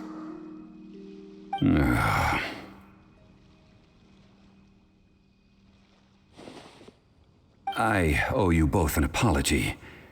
I hastily agreed to what appeared to be an equitable agreement with this zombie child, when perhaps I should have undertaken further due diligence. Never mind, Zhongli. You didn't know. As the Liyue proverb goes, all things are random and, so how are you supposed to predict anything? Literally no one could have seen this coming. Excuse me, everyone. Did Chi-Chi say a bad thing? Oh, sorry, but Paimon's gonna leave the job of shattering this poor kiddo's world to you. No. Impossible. Seems Chi-Chi took this pretty hard.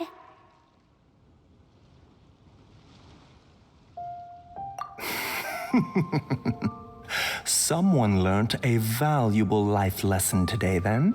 Thank you all for looking after my little Chi-Chi. Might I ask who? Ah, how rude of me. I'm Baiju, boss of the Boo Boo Pharmacy. Paimon thought Chi-Chi was the boss. Turns out it's some wacko who wears medicinal ingredients around his neck. What a sorry state of affairs. This little mascot is even more of a simpleton than Chi-Chi. Ah! The snake is speaking!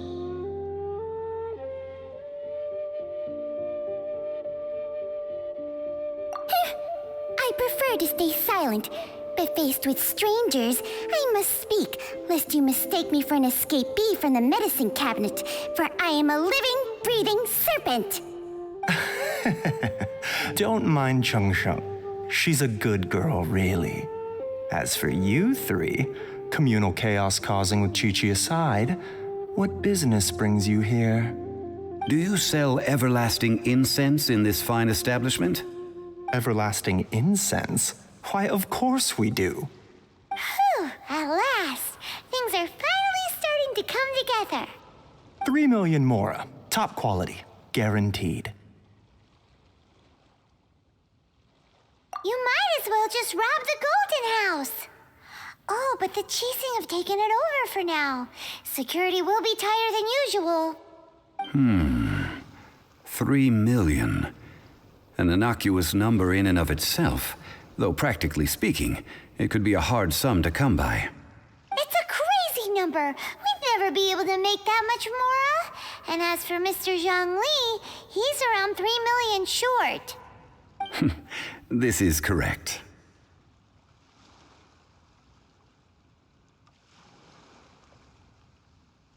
What are we gonna do? Is this the part where we go crawling back to Childe?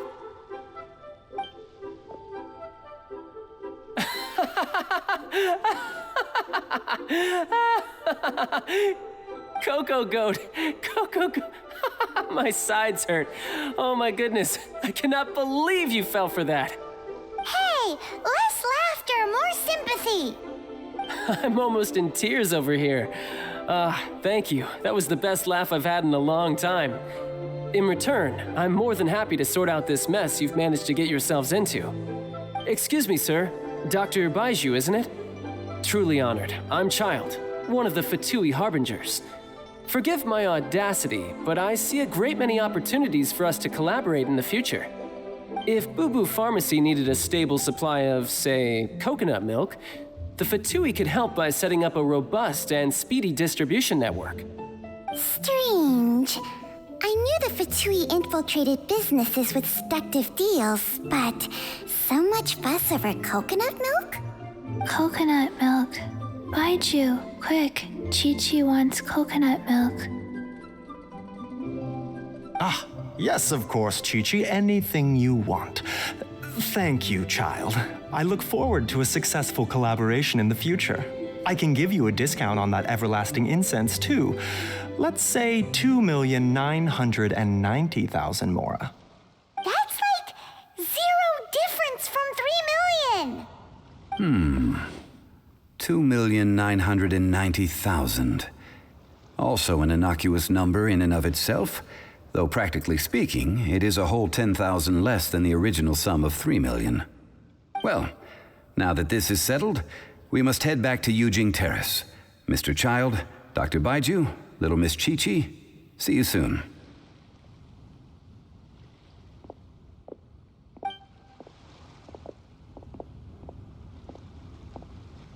Ah, that lot is an absolute riot. Honestly, I can't remember the last time I laughed so hard. So, you've been eavesdropping, I hope? What have I missed? Yes, Master Childe. They spoke of the Qixing taking the Golden House. Well, well, well. Ningguang and her Qixing cronies. What else would they be hiding in the Golden House, if not the Exuvia?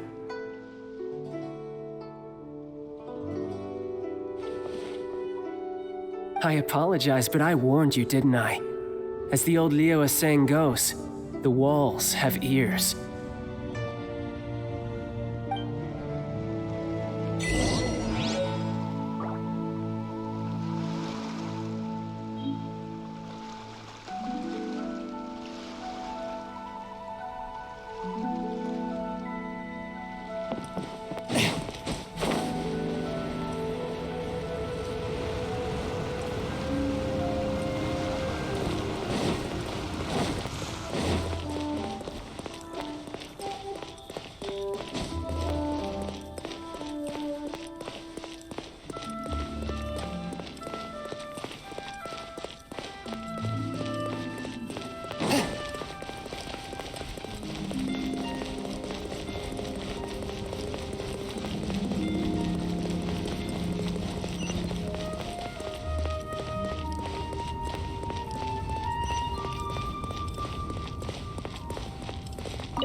Well, as it stands, we've hired helpers, and we've acquired the everlasting incense. The completion of our preparations is not far off. Whew, finally! Well, traveler, have you gained anything from our adventure so far? Odd.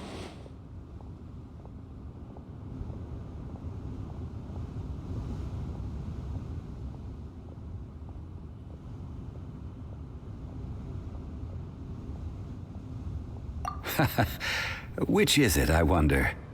The questions that such travels raise are ever so complicated. Well, I'll leave you to ruminate over it yourself. As to remuneration for your help, I've decided to treat you to a meal. Oh, yes, don't worry. I will remember to bring the Mora this time. Tonight, I shall take you both to an old hole-in-the-wall, praised throughout Liyue. Hole in the wall? As in a cool restaurant? Indeed. Let us meet near the harbor, at third round knockout.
Ah, you're here.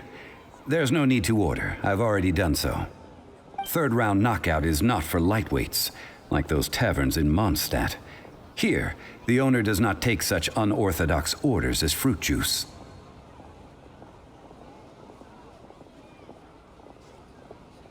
I ordered some wine-fermented sweet rice balls for you, if that counts. If it is to your liking, dear customers, I shall continue the tale of Lady Ningguang's Jade Chamber. Hey, there's even a storyteller here. Great atmosphere. Besides fine wine, the excellent ambiance is the reason why this place is so well loved.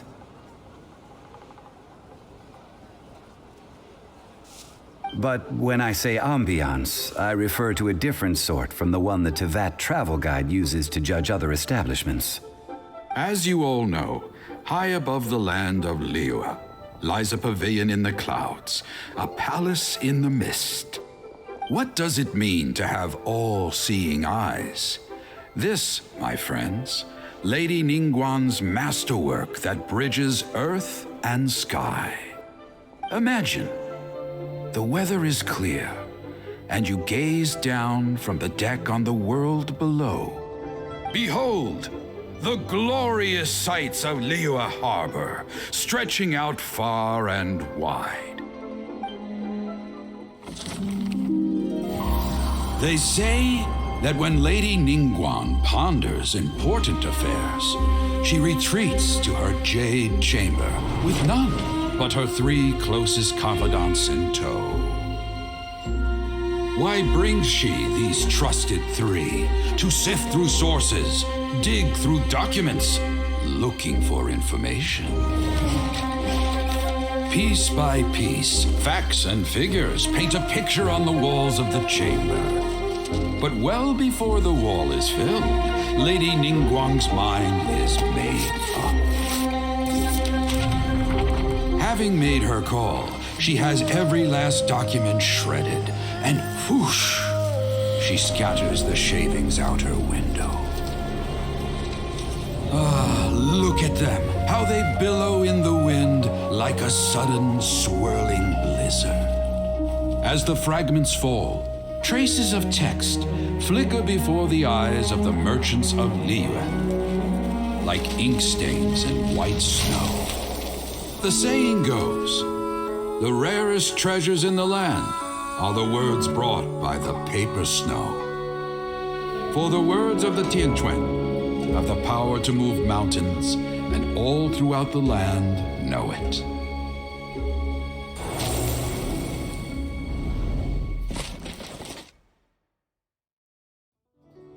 These are but scraps of paper, and yet they guide Lady Ningguang's hand. Such is their value. Merely grasping 1 or 2 of them will surely gift you a fragment of her wisdom, enough to stay a step or 2 ahead of your peers. Tianquan Ningguang. Feels like we're hearing this name a lot. Liyue locals talk about her. The Fatui hate her. She's most likely the one who hid the exuvia, and we saw her at the rite of dissension. Huh. Paimon wonders what sort of person she is. At last I have found you. You who returned from Jueyun Karst. Who's there?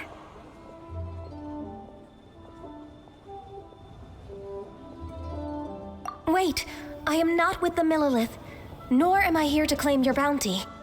However, I am an emissary of the Liyue Chising. My name is Ganyu, secretary at the Yuehai Pavilion, and I have come specifically to meet you.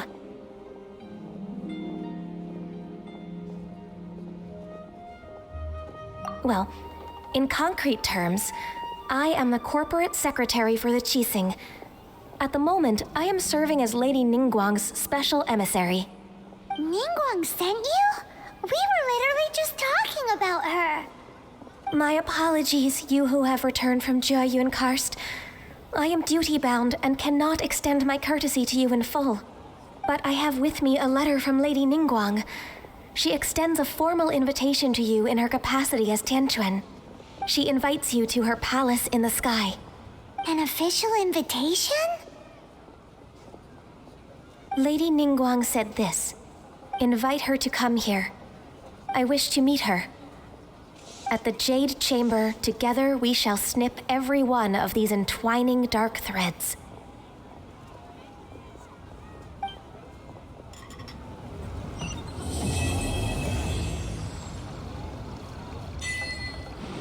And with that, the emissary who called herself Ganyu just disappeared.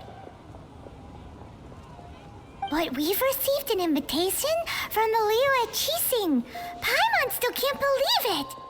We'll be meeting people that have way more money than Paimon could ever count. We should be on our best manners.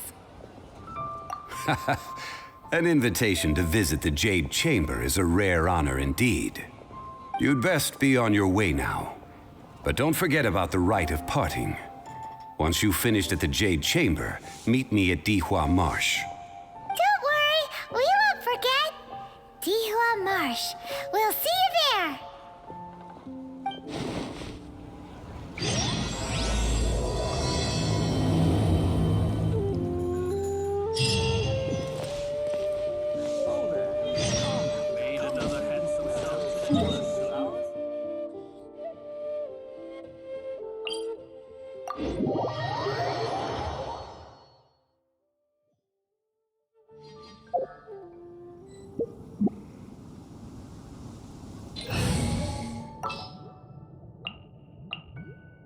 Just what will become a...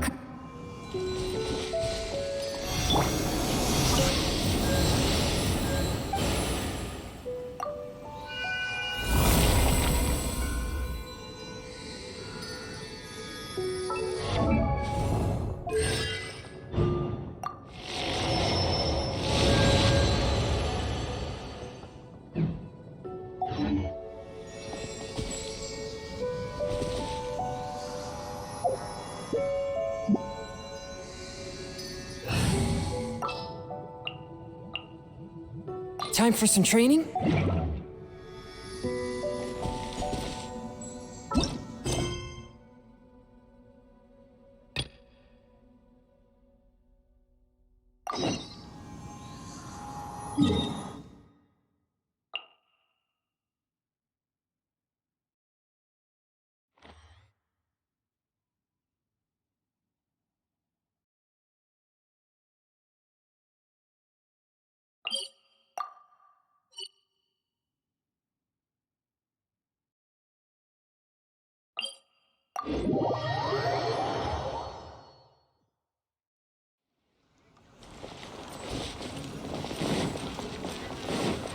I'll race you there!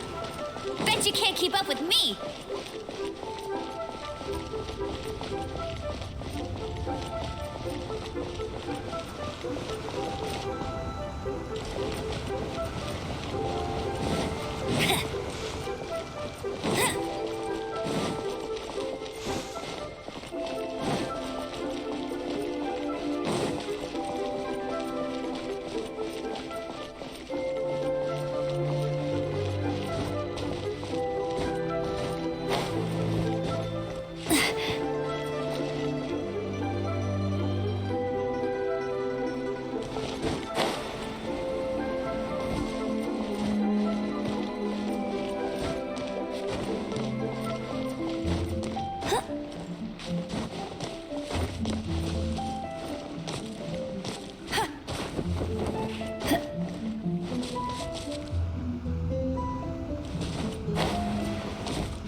can't keep up with me.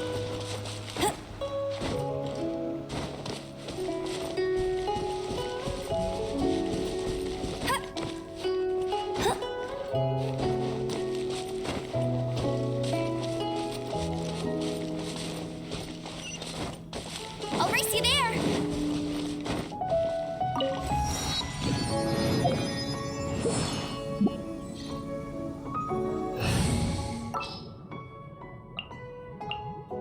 There's still a long road ahead.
Written in the stars.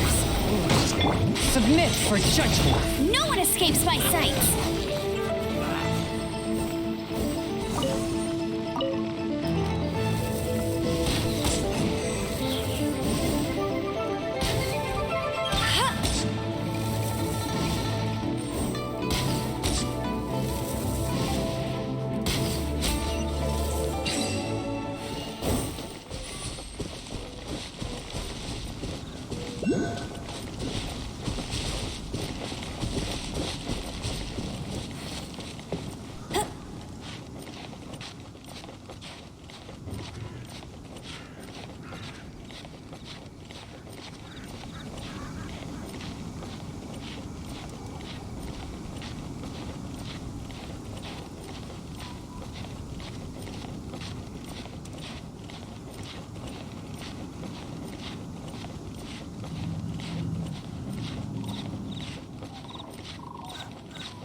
Look up there! That's the Jade Chamber!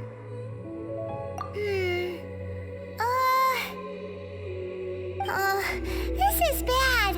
Paimon's supposed to be your guide, but Paimon doesn't know where the way up to the Jade Chamber is.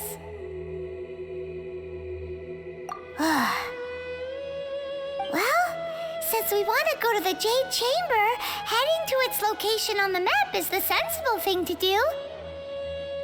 Let's look around. There has to be a way up there nearby.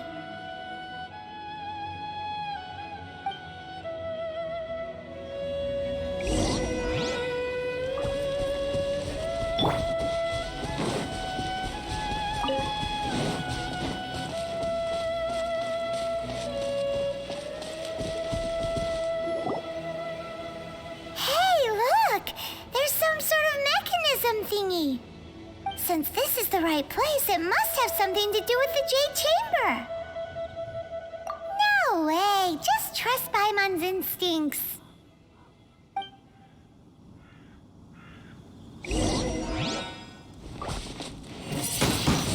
Windblade!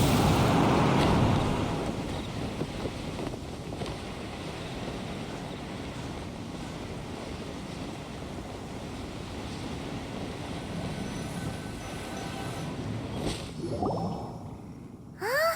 It only takes us up to here. Aw, if that wind current was stronger, we'd be able to reach the top in one go. Huh? Why? Or... Oh, Paimon gets it!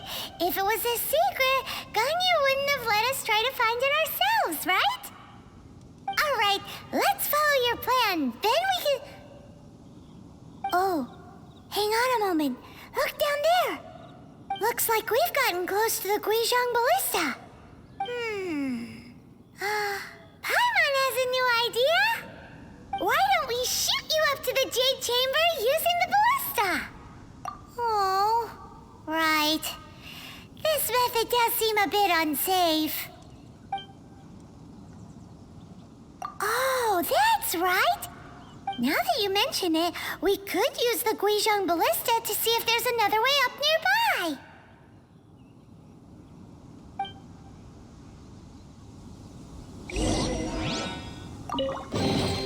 Is this an answer from this world?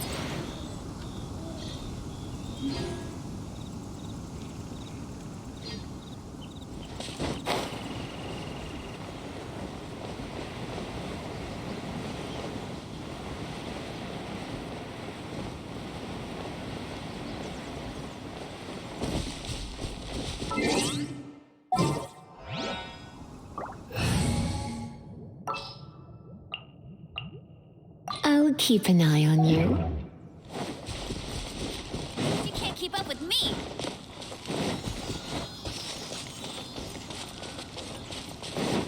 Get ready, I won't let you down!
Halt! Who trespasses on these hallowed grounds? Exactly. What are you talking about? We're invited guests. What makes you think you can treat us like this? No. Wait. Maybe this was Ningguang's plan all along. She pretended to invite us to the Jade Chamber, but set up a Millilith ambush here to arrest us. Now Paimon's mad. You, over there. This is a trick, isn't it? How shameless. What? We're just on guard duty. What do you mean, shameless? What nonsense! Seize these suspicious intruders at once! Well, here they come. Line them up and knock them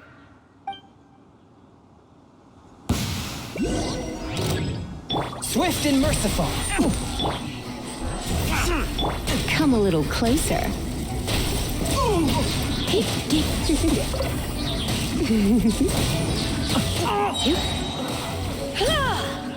Two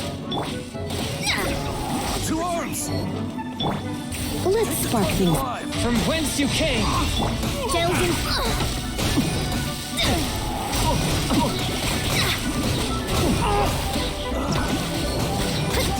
No escape!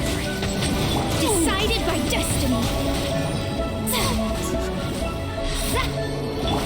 Attack! Bested. Who goes there? Take the target alive! You're in for a little shock. Come a little closer.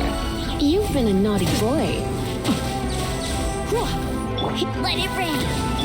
Spirit Blade! Attack! Let me scribe! Attack! Come a little closer. Blitz.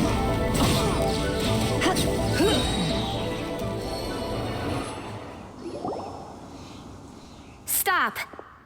What's all this about? Lady Coaching, these two strange people suddenly appeared. They seem to have designs on the Guizhong Ballista. Who are you calling strange?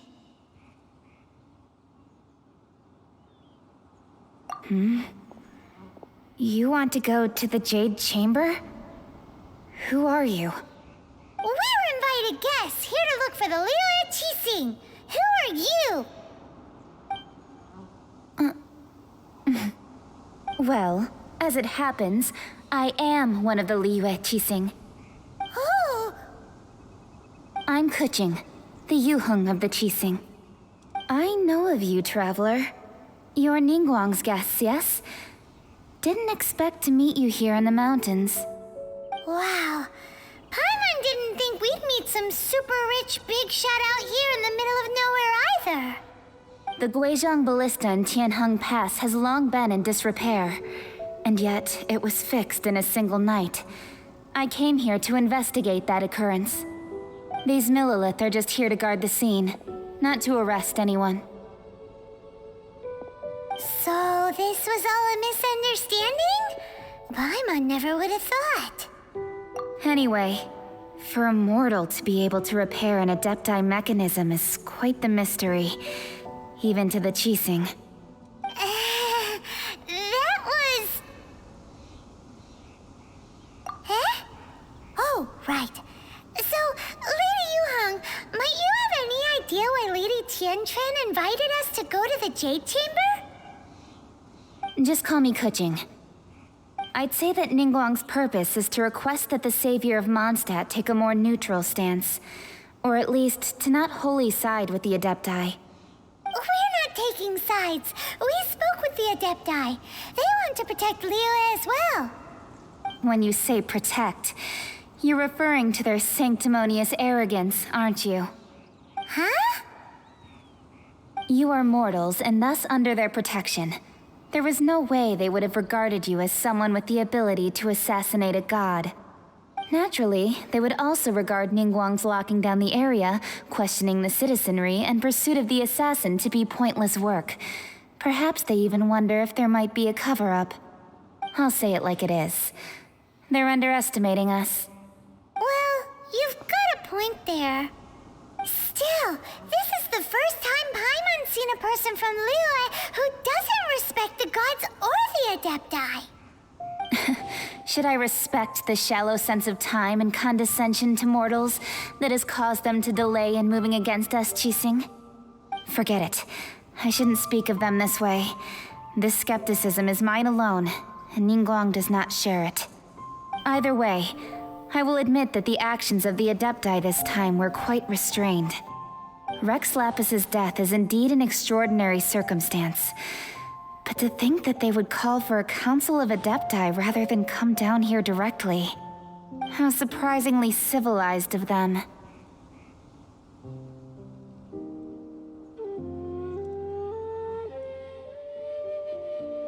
Well, for Ningguang, she would talk anything and everything out if she could. But I doubt we can do that here. The time of the Adepti has long passed. If even the Liyue Qixing don't want to face that truth, then what future is there for Liyue? Another super bold statement. I'll stop here. Honestly, I hadn't intended to say so much. But you're a good listener, traveler. You should both be off to the Jade Chamber. Don't be late now. Ningguang's schedule is packed to the gills all the way till next year. The cream of Liyue's mercantile crop all see ascending to the Jade Chamber is the greatest honor. Each brings rich gifts as they visit, all to curry a little favor with Ningguang. Favor? But... Wait, that's right! Greeting gifts are a staple of Liyue's culture! We need to get one. Not to curry favor or anything, just to respect Liyue's culture. All right. You can decide on your greeting gift yourselves. Let me tell you how to get to the Jade Chamber first. You didn't actually have to come to Mount Tianheng. Go back to Liyue Harbor. Find a guide at the Yuehai Pavilion, and... well then. May we meet again, traveler. Well, that Yuheng may not respect the gods, but Paimon thinks she's a pretty cool person. So, what should we give to Ningguang when we see her? Oh, right! Paimon dreamed of an amazing snack last night! Sugar-frosted slime! Paimon has a feeling that it would be perfect for a super rich person like Ningguang. Why don't we go with that for a gift? With a certain boom shakalaka, of course. Let's go gather ingredients. Time waits for no one, and neither will our riches.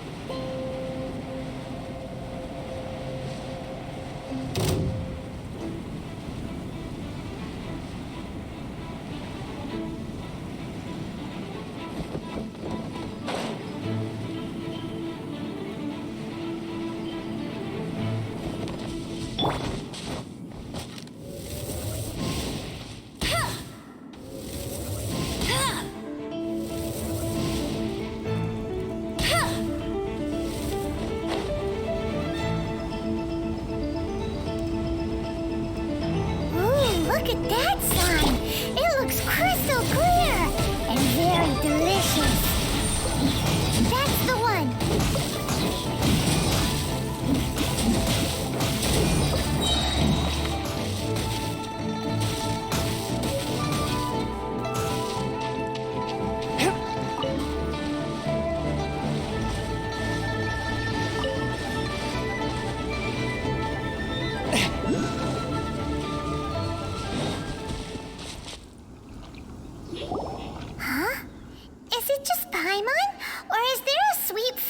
In the air.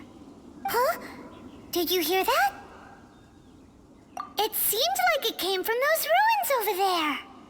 Uh-oh. It looks like the treasure hoarders have locked someone inside.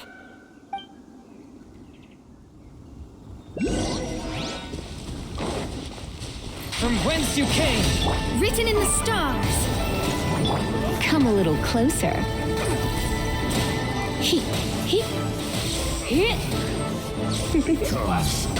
You've been a naughty boy. Delved into destiny. Ha! Forth, my blade!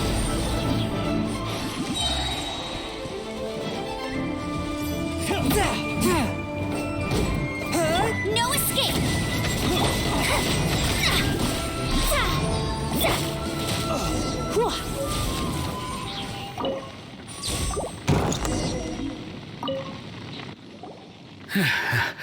Thank you for your help, kind travelers. If you hadn't come to my aid, I surely would have rotted in this cell. Those treasure hoarders, when their mood was good, they'd rearrange those pots of sweet flowers. When they were in a bad mood, they'd rearrange my face. Aw, it was nothing. No need to thank us all at once or anything. I understand. Don't worry, I will compensate you both. Don't say that. I only escaped this predicament because of you. I'm Meng Dan, a supplier for Mingxing jewelry in Liyue Harbor. I often walk around these mountains in search of antiques. I never expected that those treasure hoarders would have their eyes on the same ruins that I had. Before I knew it, they'd caught and imprisoned me. Is there anything that you lack? Antiques, treasure, various knickknacks, you name it. Well, as long as you want what I have to offer, of course. Wait a moment. Actually, we are looking for something. Oh? And what might that be? Do you have a box that can store presents? We'd like a pretty one. The kind that you can use to store snacks. Of course we do. How can one sell antiques without gift boxes? At Mingxing Jewelry, we have the best gift wrapping service in the 7 nations. Now just give me a moment and I'll let the boss know. You can go see her whenever you require that box. Great! Paimon's sugar frosted slime now comes in a beautiful package.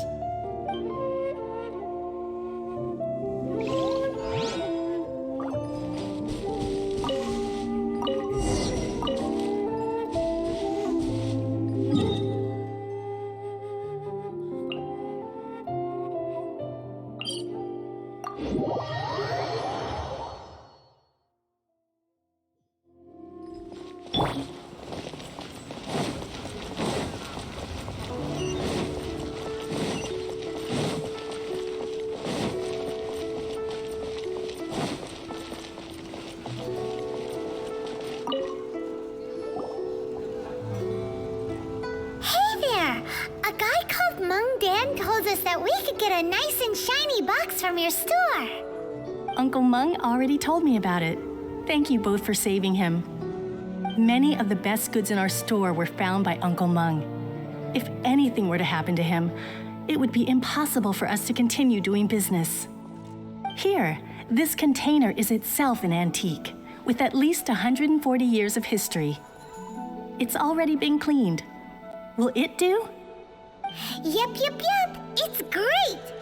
Hang on a moment. Could we borrow one other thing? Sure. Please help yourselves. As long as it's on our shelves. Traveler, this clay pot looks really awesome. If we use an antique as our mixing bowl, we should be able to make a great snack. It's done! The one and only sugar-frosted slime! Carefully now. Into the box it goes and dust it over with a bit more powdered sugar. Oh yes, you might want to use these 2 freshly picked flowers as decorations too. Woohoo! It looks beautiful! Great! Now that we've put all that we've got into this box, let's go to the Jade Chamber to see Ningguang.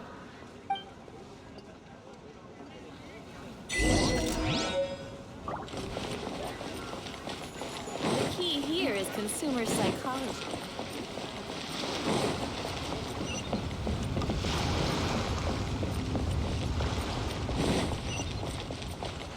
I'll race you there!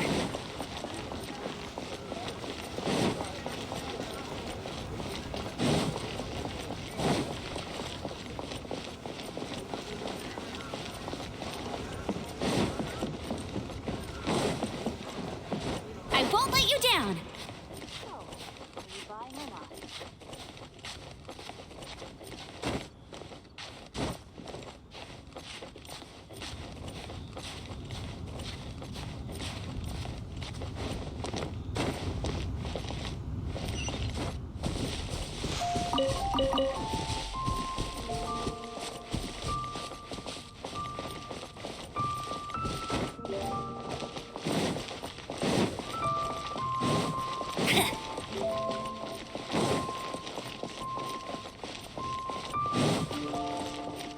Bet you can't keep up with me! According to Kuching, this is what we should say. Excuse me, do you sell the moon here?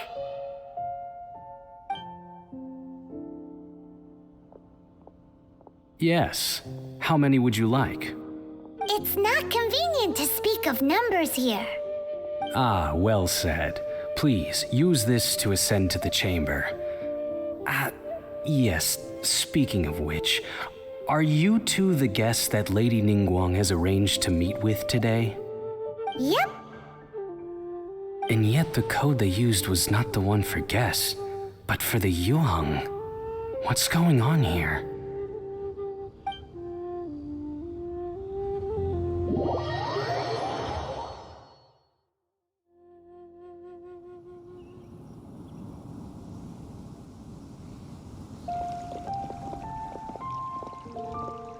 I've been waiting for you, returnee from Joyun Karst. It's Ningguang! Since this is our first meeting, we've prepared a gift. Hope you like it. Oh, for me. You have my thanks. It seems that I have made things difficult for you, considering that you were supposed to be my guests. Oh no, it's nothing. This palace floats in the skies, higher than the peak of any mountain. From this vantage point, one may survey all of Liyue. I have been gathering the funds necessary to build it from the time I began learning the merchant's craft. And since becoming the Tianquan, I have spared no effort in hiring the best craftsmen to constantly extend it. At first, it was but the size of one room. Now, it is large enough to blot out the moon in the skies above Liyue. One day, I believe it will overshadow all 7 nations. Not many from outside Liyue earn the right to ascend to the Jade Chamber. But I have been in correspondence with the acting Grand Master of the Knights of Favonius, who spoke highly of you. As such, I have been putting eyes and ears out ever since you reached Liyue. What? And I finally got wind of your movements when you were on the way to Wangshu Inn. Wait, was Vergoldet one of your people? Just Vergoldet? No. Everyone at Wangshu Inn is one of ours.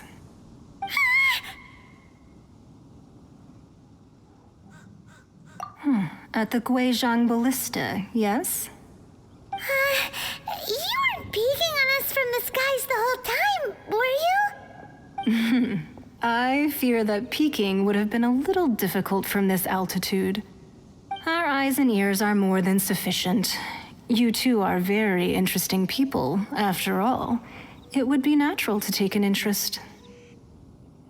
Well, I wouldn't expect you to trust us, considering that you have had far more interactions with the Adepti.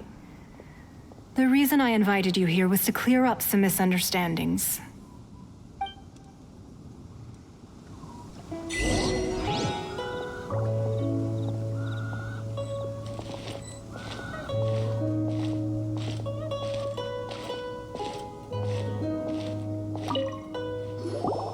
I believe that you've heard of the Archon War.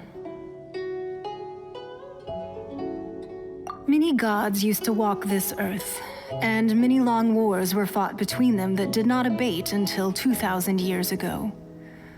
Much blood was shed, and many lives were lost. In the end, only 7 victors remained standing in Tevat.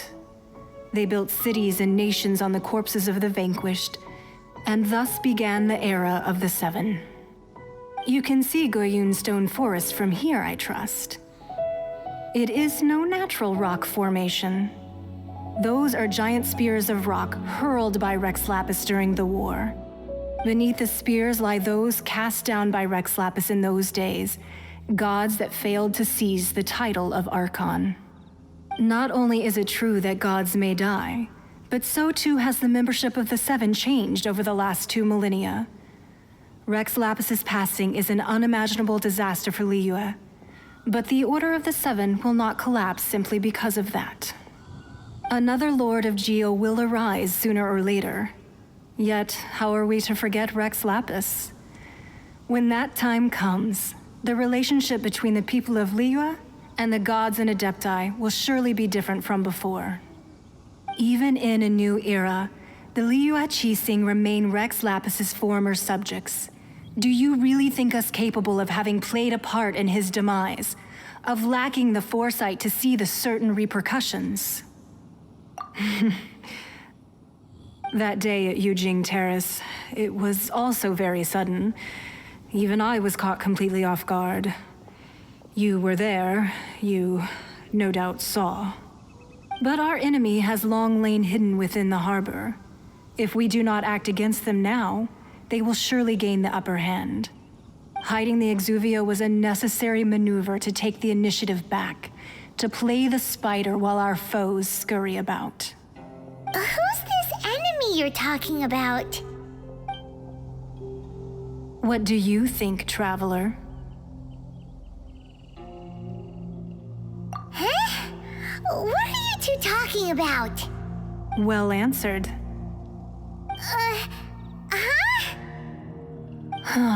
The scenery out here is fine indeed, but the wind is a little strong.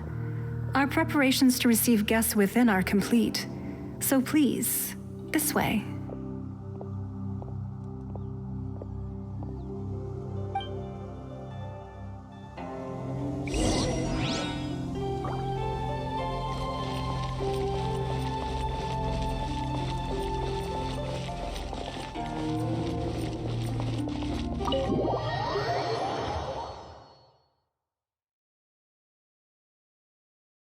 Wowee!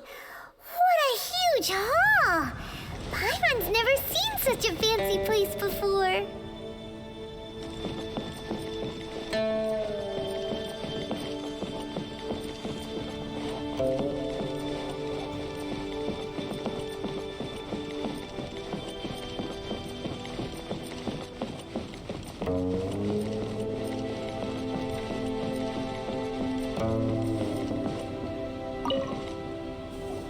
Be at ease, you two. Make yourselves at home if you wish. Can we really? I have invited you two here as friends. And when friends come over to play, our enjoyment comes first. Naturally.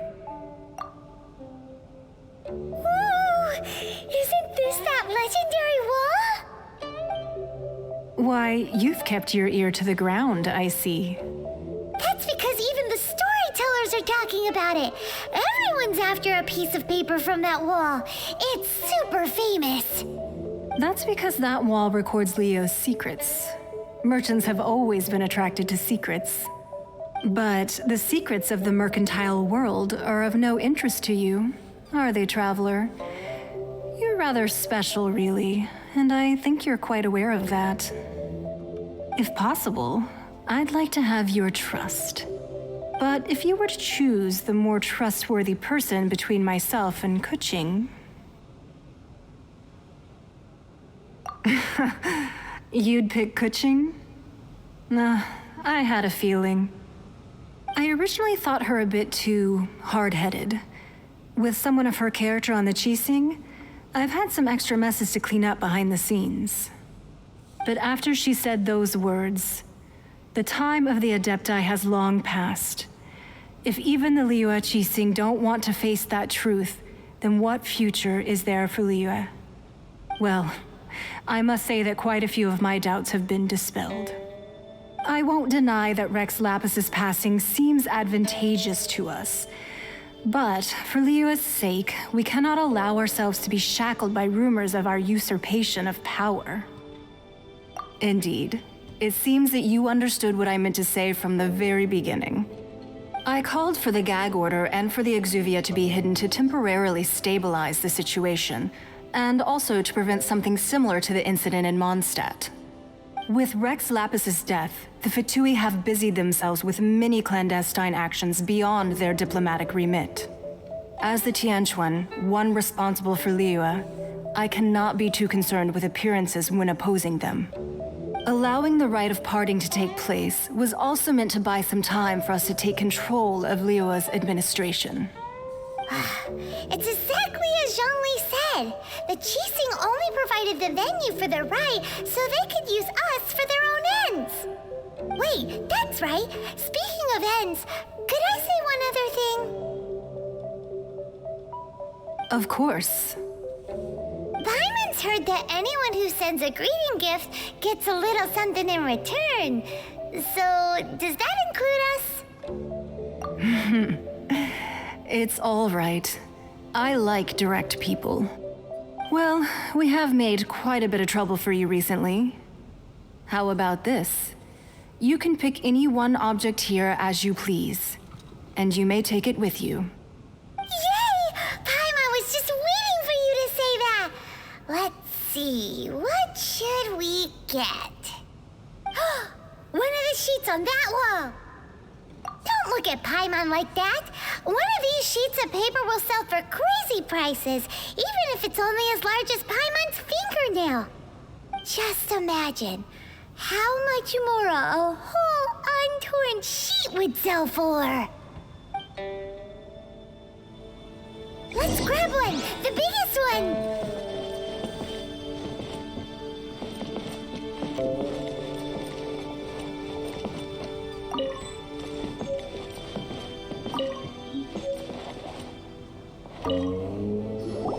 Huh? Well, that was an easy search. The biggest sheet is right up there in the most obvious spot. Let's go with that one. La la la la la. Let's see what's written on it. Huh? There's a place marked with a circle on here. Oh, could it be treasure? Whatever it is, it better make us filthy rich. Let's see what's written over here. Sigil of permission, something, something, Fatui, research, copy. Huh? Aw, that doesn't sound like treasure at all. This piece of paper shows that a Qixing spy discovered traces of classified Fatui research on the Sigil of Permission. Oh, Ningguang did say that the Fatui have been up to all kinds of mischief in the shadows of Liyue, spreading rumors, wanting to get their hands on the Archon's body and whatnot. But research on the Sigil of Permission? Paimon wonders what they're up to. Speaking of which, there's also some connection between you and the Sigil of Permission. Seems there's still more for us to find out. Oh, you really think so? Well, should we not go then? Oh, so you're saying that it's precisely because we can't completely trust Ningguang that we should confirm the truth of what she says for ourselves. That's way out of Paimon's league. Paimon thinks she's been nothing but good to us. Anyway, we'll see if you're onto something. Before we look for Zhongli at Dihua Marsh, let's go to the place marked out on these papers and see if the Fatui really are up to no good there.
The gliding champion of Mondstadt.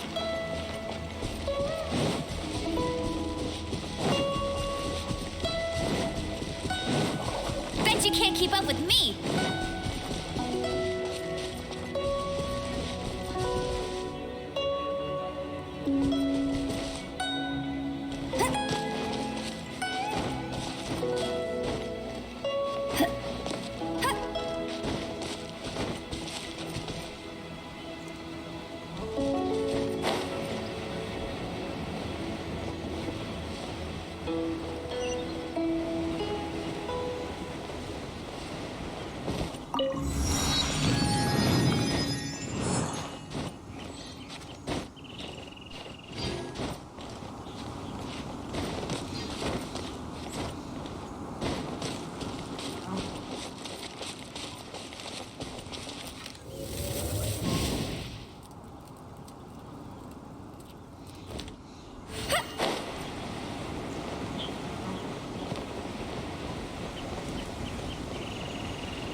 for judgment! No one escapes my sights! Ha! Let me scry! Come a little closer. One with my blade! Surrender and I'll be... Decided by destiny! Go, go, Barret! Forth, my blade!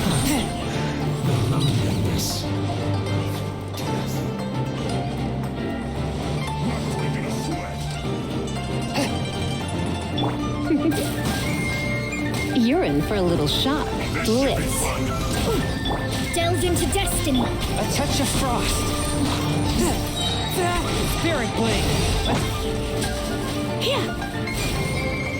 Not breaking a sweat!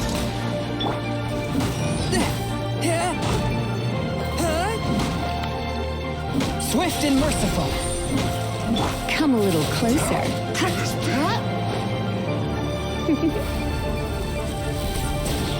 Let me scry! Here! Give me a go! Forth, my blade! My duty at an end.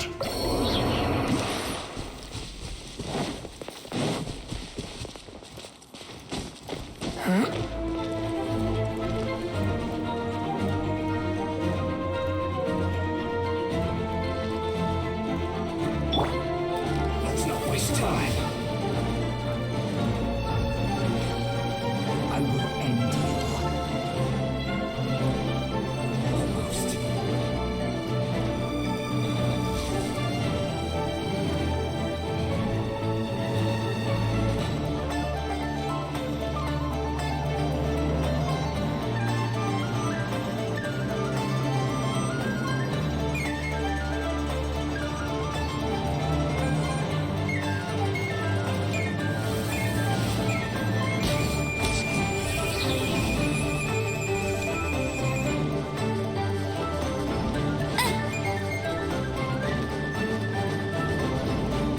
Let it rain! From whence you came! You're in for a little shock.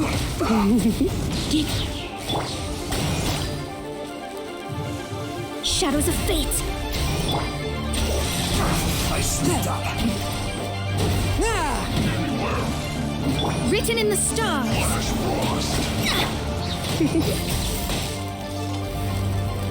You've been a naughty boy.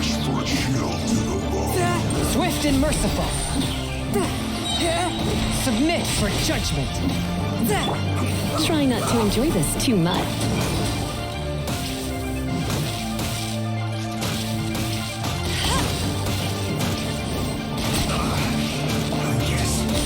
This is it. Frozen. It's no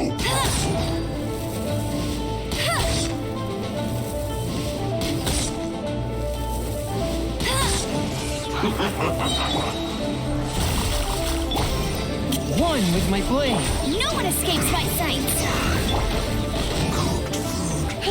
disgusting.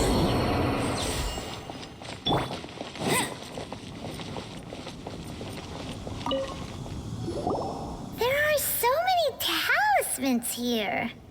And some stacks of blank paper, too. What are they for?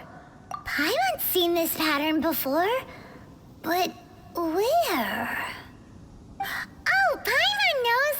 It looks just like the sigil of permission the child gave you. But how did a relic of the Adepti end up in the hands of someone like Childe? Suspicious. Oh, that's right. Cloud Retainer said that when the Lord of Geo created the Sigil of Permission, it wasn't to be used as some old relic. Talismans like that were once used in the Archon War to channel divine powers. Maybe the Fatui are copying the Sigil of Permission in hopes of achieving a similar effect. Being able to channel divine power in battle? Whew, that sounds pretty dangerous. And the plot thickens. We'll need to keep an eye on Childe, that's for sure. Alright, that's enough sticking around we gotta go meet up with Zhongli soon. The last stop on our rite of parting preparations tour is Dihua Marsh. Let's go! Paimon hates being late.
Right on time. I myself only arrived moments ago. Did you enjoy your visit to the Jade Chamber? It was so big and pretty and expensive. Paimon's never seen such a fancy schmancy place before. Indeed. It's second to none in all of Liyue. Then you met with Ningguang, I trust? What did you talk about with her? She's super rich and so generous. Paimon thinks she's very friendly. Yeah, her take on Ningguang is quite different from Paimon's. She thinks that even the tactless Yuheng is more trustworthy than her. Oh, so you also met with Keqing then? What did she have to say? She said the time of the Adepti has long passed. If even the Liyue Qixing don't want to face that truth, then what future is there for Liyue? No respect for the divine. Indeed, contrary to the ever-bold Keqing, Ningguang is more of a businesswoman at heart, though they are both members of the Qixing. Although she's friendly, there's no way of clearly discerning her true intentions.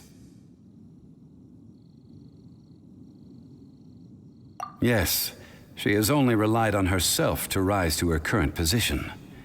No ordinary person could ever achieve that. It's said that she's the one behind the constant expansion of the Jade Chamber. It's the second most important thing to her.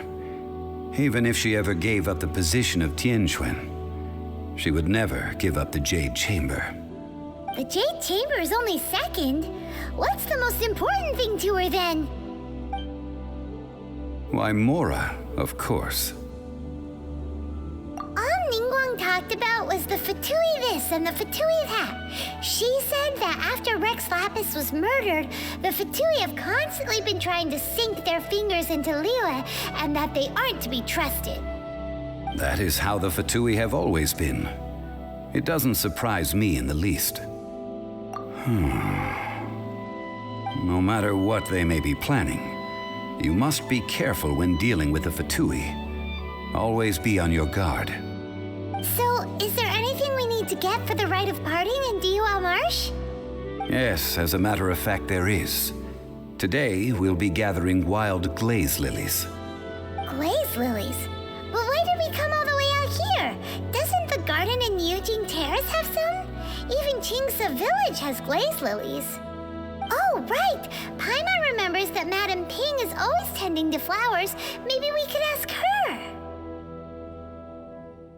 No. Those lilies have all been gardened by people. They won't do it all. Dihua Marsh used to be full of glaze lilies. It is a sort of joyful flower that listens to human song. Before the Archon War, Dihua Marsh was all dry land and fertile soil. But the war caused landslides, and the land was flooded, turning it into the marsh you see now. Nearly all the glaze lilies were wiped out. Of course, there are some kinds of flowers that have been preserved and gardened by people in the city. But very few people know that glaze lilies may still be found in the wild. Wild glaze lilies have the strongest fragrance, If we want to follow the true tradition of the rite of parting, we must grind up the wild lilies and place the powder in a censer of everlasting incense. But I'll need your assistance in gathering these flowers. That's correct. Your singing will surely bring out the strongest fragrance from the flowers. So how good is your singing? Really? Why doesn't Paimon believe you? We'll only know once she starts singing.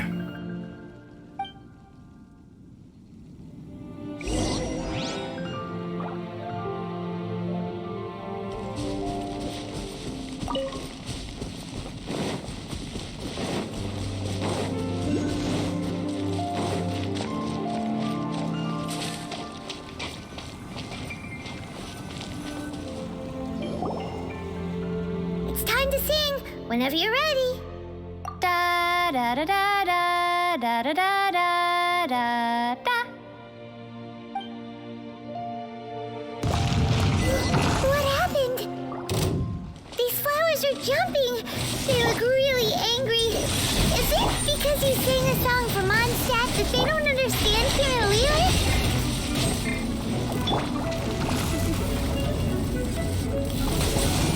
Hey, get him!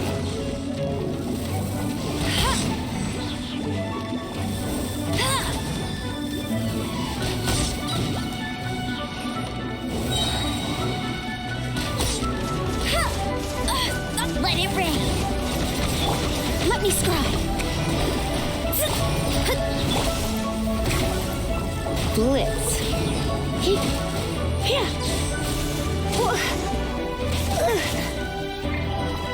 One with my blade.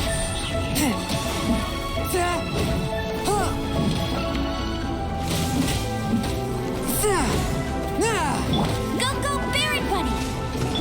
Shadows of fate.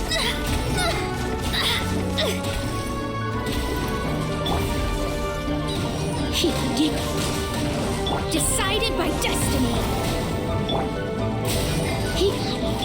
From whence you came, a touch of frost.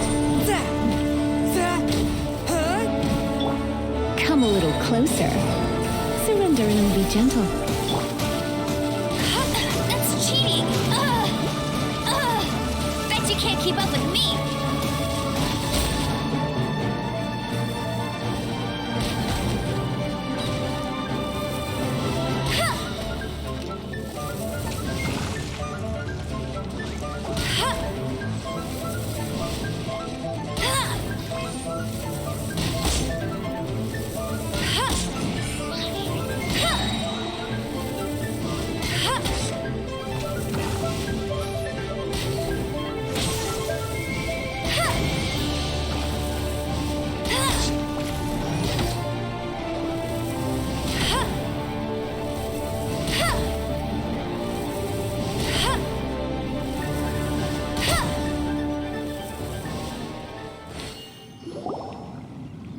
Those weren't glaze lilies. Glaze lilies wouldn't hit people. This little monster is known as a whopper flower. Strange. These petals look interesting. The glaze lilies used as a disguise were buried with the whopper flower for too long. The result seems to have surprisingly potent medicinal value. Let's collect what we can of these petals. Well, that's nice and all, but will those petals be useful for the rite of parting? Unfortunately, no. That's so lame. Excuse me. Are you searching for glaze lilies? Oh, hey! It's... What's-her-face? Paimon can't remember. Hello, traveler. I'm surprised you still remember my name. Ah, that reminds me. How was your visit to the Jade Chamber? Well, it sure would have been better if you told us how to get up there. Didn't I tell you the way? Surely I did. Nope, we found the way on our own. Oh, I see. Uh-oh. I guess I really did forget to tell them. Something seems a little off about Ganyu. She's acting different from the first time we met. Where's her serious attitude now? Oh, well, I met you at that time as an emissary of the Tianquan. But now I am simply out on a stroll to see the flowers. You came all the way out here to see the flowers? Why not just enjoy the gardens of the city? Yujing Terrace is where Rex Lapis parted from this world. If I strolled through those lonely gardens now, I wouldn't be able to bear it. Whenever my duties take me near Yujing Terrace these days, I draw the windows to block my view of the gardens. Oh, sorry. We shouldn't have brought it up. No, it's quite all right. I just haven't processed my emotions yet. When the Archon War came to its end 2,000 years ago, the first iteration of the Seven would gather in Liyue and drink with Rex Lapis. But 5 of those original 7 had already passed before Rex Lapis.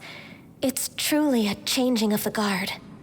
Yes, now that the spirit of Rex Lapis has returned to the heavens, only Barbados of Mondstadt remains of the first 7. The other 5, including Inazuma's rite and Shogun, are no longer the same friends from 2,000 years ago. Of the current 7 Archons, the youngest is Sumeru's god of Dendro. She is merely 500 years old, whereas Rex Lapis was more than 6,000 years old at the time of his passing. This means that Liyue had been under Rex Lapis's rule from the moment it was first founded 3,700 years ago. The city has never had to bid farewell to its deity. So what do you think of this farewell? Huh? This is a little sudden. As a mortal, I've never dared to imagine a Liyue without Rex Lapis. But as an Adeptus, I think I will eventually come to grips with reality. Since Rex Lapis has passed, the time of Liyue's contract with the gods and Adepti has now reached its end. Huh? Did you just say, as an Adeptus? Yes, I am a mix of human and Chilean. Adeptus blood flows through my veins. I fought for Rex Lapis and the city of Liyue during the Archon War.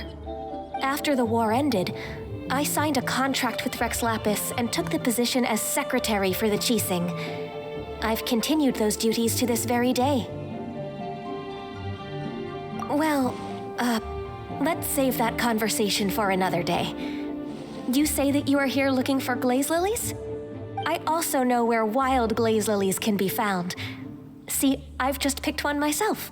Here, you may have it if you wish. We dare not refuse it. Oh, so did you sing a song before you picked the lily? Indeed, I did. I know this tradition well. In fact, I sang a local Liyue ballad to it. Wow, so you really know your stuff, too. Thanks, Ganyu. No, it is you who I should be thanking. If not for this chance meeting, I never thought that I would be able to contribute to the upcoming farewell for our ancient lord. If you would excuse me, I should return to my work now. Good luck. And that just about does it. Our preparations for the rite of parting are mostly finished.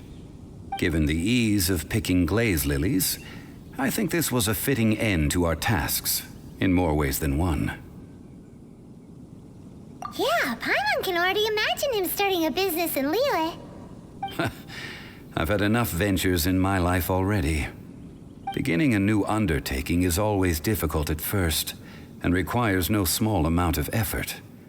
And once business is at full steam, the stress of it all only wears away at you over time. So you must be careful to take the time to step back and re-examine yourself. If left unchecked, the wear and tear on your heart may go well past mending. Wow. See? Xiangli sounds like he's already seen it all. Alright, I think it's about time we head back to Liyue Harbor now.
You're the consultant to Wangsheng Funeral Parlor.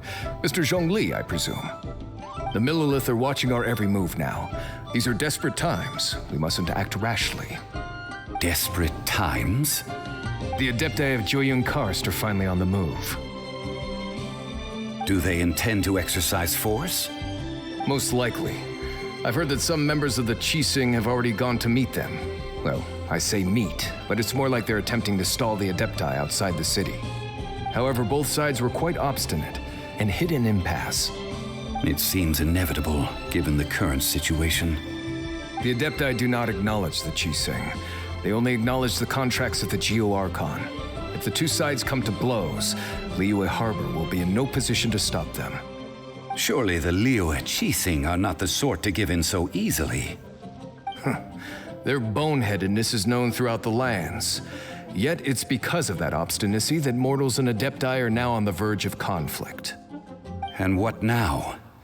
How is it that the Fatui have come under fire? That's all Ningguang's doing. She proclaimed that in these tumultuous times, the Millilith must rein in the actions of the Fatui. Only now do they want to start keeping tabs on us? That's the Qixing for you. Anyway, Mr. Zhongli, you're one of Childe's close associates.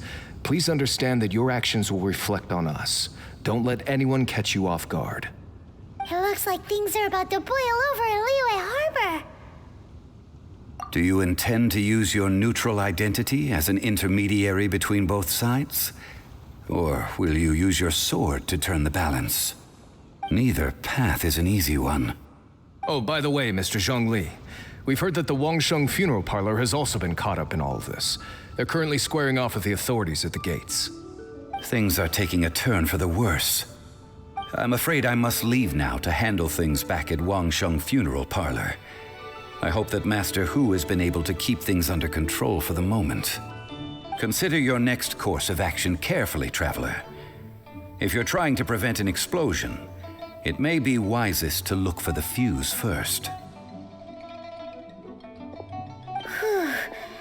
Connections with the Fatui seems to be quite the double-edged sword. So what does Zhongli mean by looking for the fuse? Oh, Paimon gets it. If there's anyone that wants to see the whole city turned upside down, it's definitely him. He must be waiting for the moment when no one is watching to do something really bad. But where could we find him now? Where would he go at a time like this?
you can't keep up with me.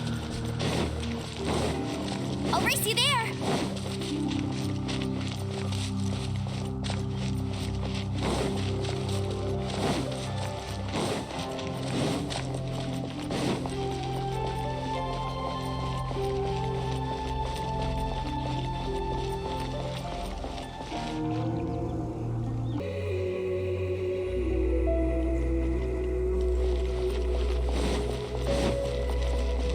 Bet you can't keep up with me.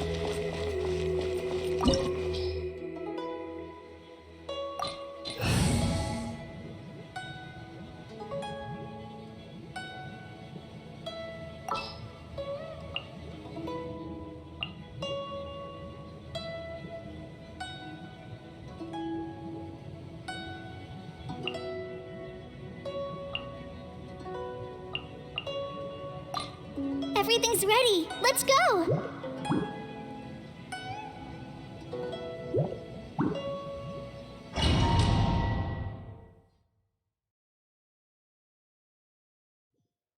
Wow! This is the Golden House? It looked impressive enough from the outside, but who would have guessed that it was even fancier on the inside? And so full of Mora. This is where all of Teyvat's Mora is minted, right? In that case, maybe they won't notice if a few Mora go missing. Oh, so it's a trap! Tricky, tricky. Good thing Paimon's got you here. But even if we can't take any, we can still have a closer look, right? Or better yet, take a nap on top of a mountain of Mora. It's like a dream come true. Oh, right. Back to business. It's quiet. Too quiet. Surely someone's gotta be guarding something as important as the Exuvia. Huh? Look! What happened here? Uh-oh. Paimon smells trouble. Quick! We have to go make sure that the Exuvia is all right.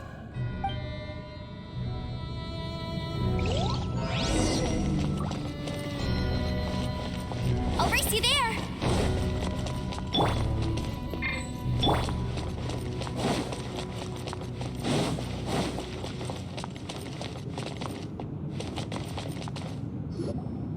You've already fulfilled your task as guides, so why do you still linger here? Haven't you already seen enough trouble for today? Huh? Who's there? If you were Fatui, I imagine that you would be entitled to a generous reward from the Tsaritsa herself. But now, you're nothing but dross, and you're in my way. Although I'm deeply grateful to you that I was able to effortlessly find this secret location, don't you think that trying to stop me now would just be wasted effort? Stopping the Mora Mints, hiding away the Exuvia. The Chising are really pulling out all the stops this time. So you've been planning to take the Gnosis from inside the Exuvia all along? As one of the 11 Fatui Harbingers, it's my duty to see the will of the Tsaritsa fulfilled. She will get that which she desires.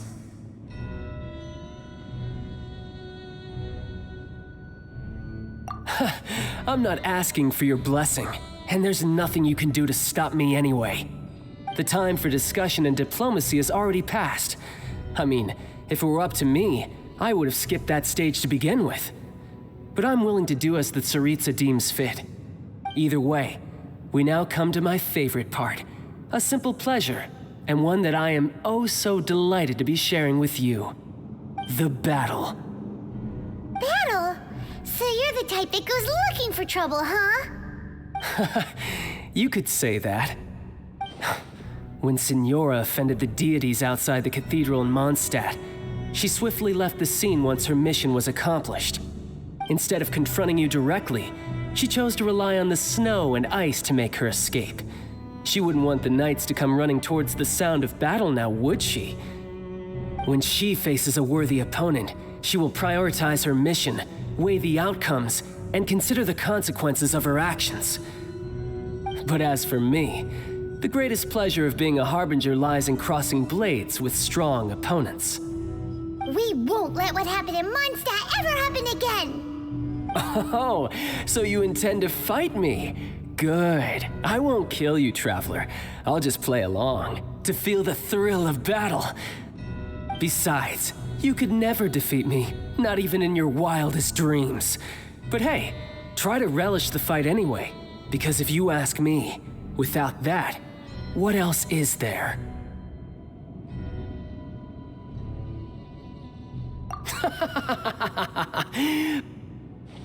Fighting talk, I love it! Now let's see you live up to it.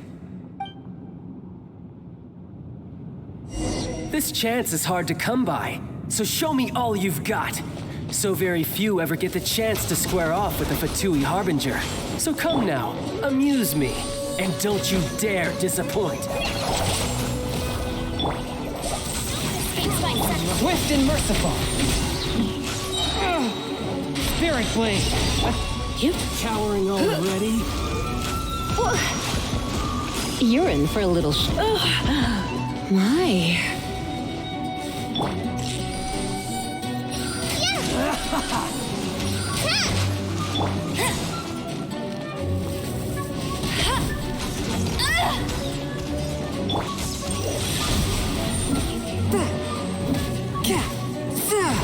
How unbecoming.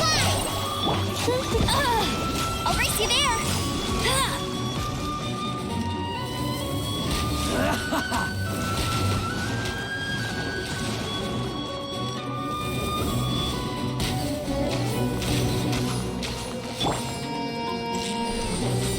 You're wide open.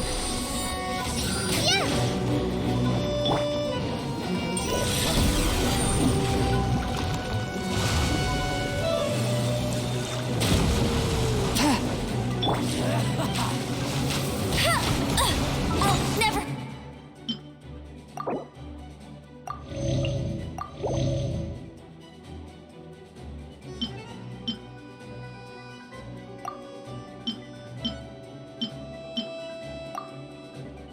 Surrender.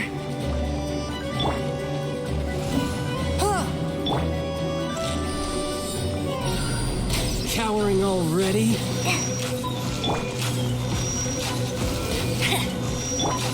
Fourth, my blade.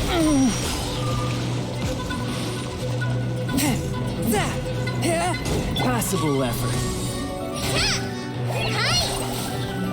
Try this.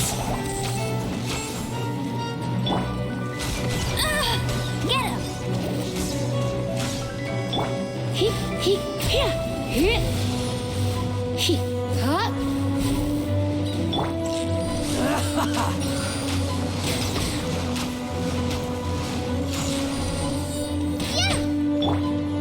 Clear shot.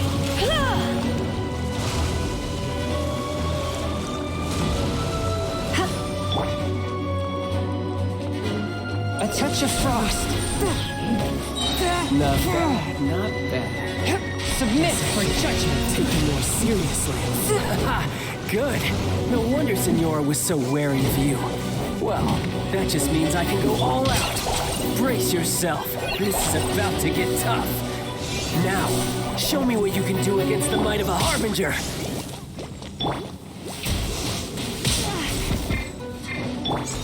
Swift and merciful.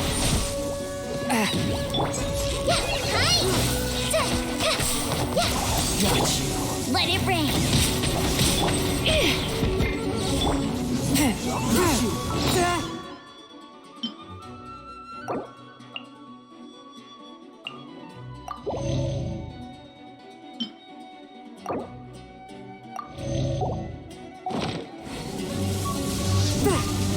One with my.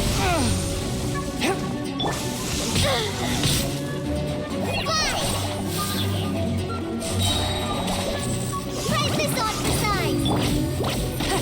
Get him. That's cheating. No use hiding. Swift. Fourth, my blade. Swift and merciful.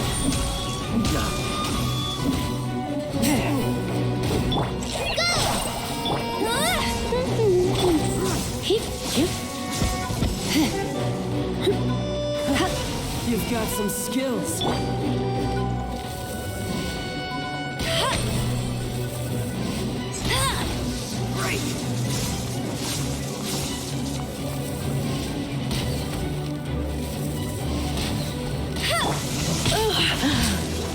Hey. I'll crush you! Don't be such a brute.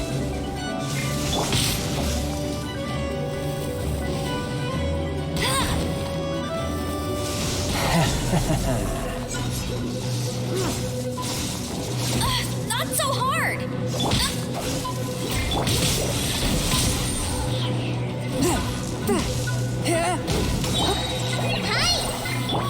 Spirit Blade!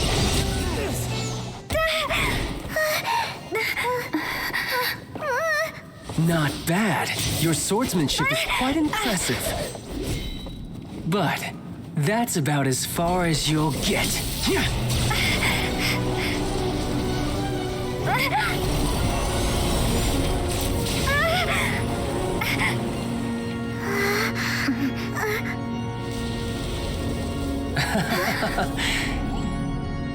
Didn't think you had that card hidden up your sleeve. You were just playing us to get close to the Exuvia! Oh, quiet down. Stop acting like some wide-eyed recruit. You've seen this world. You of all people should know. This should have been expected! Well then, I'll be taking Morax's Gnosis now! I see. Well, this is most unexpected. You beat me to it, didn't you?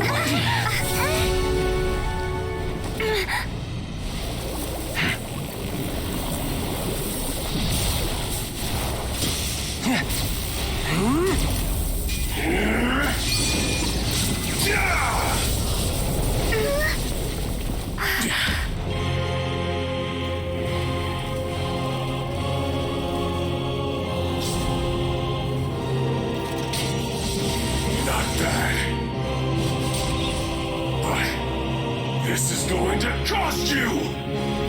Yeah!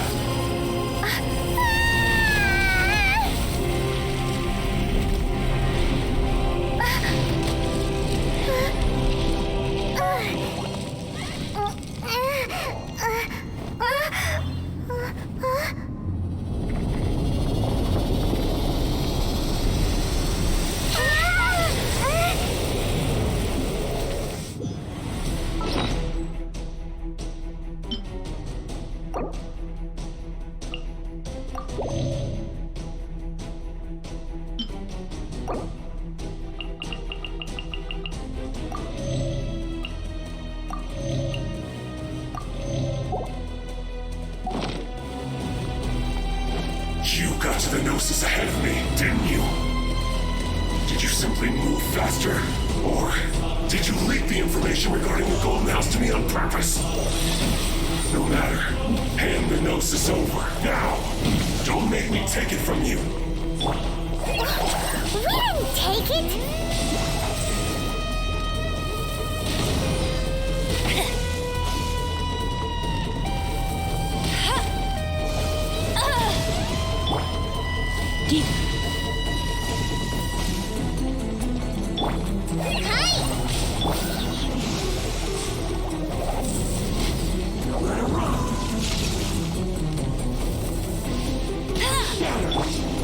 You?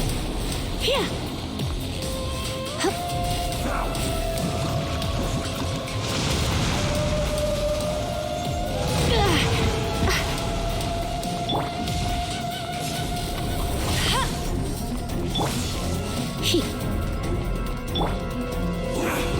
I'll race you there!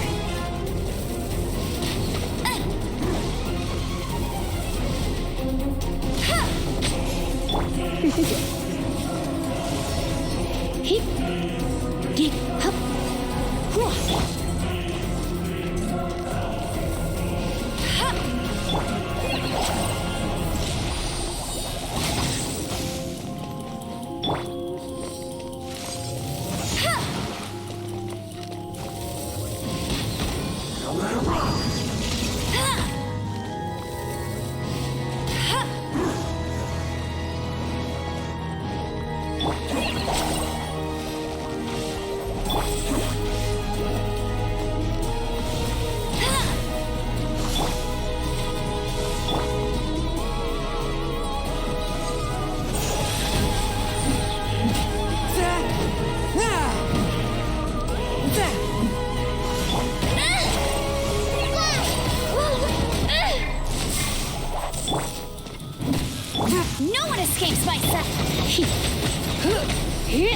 Die here.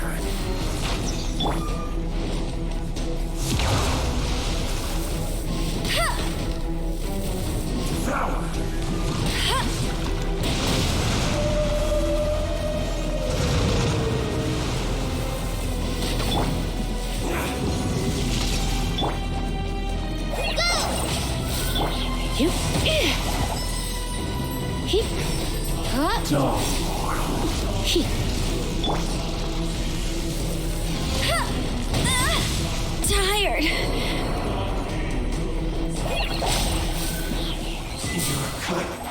Above.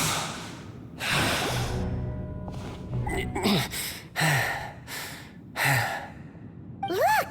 Childe's back to normal again! Well then, time to cool off. It seems the burden of the foul legacy transformation was too great for my body. I lacked the opportunity to think this through. And now that I consider the matter more carefully, you never had any chance of beating me to the Gnosis. You had no connection to the Gnosis, no matter where it had been taken. That's what we've been trying to tell you! We didn't take it!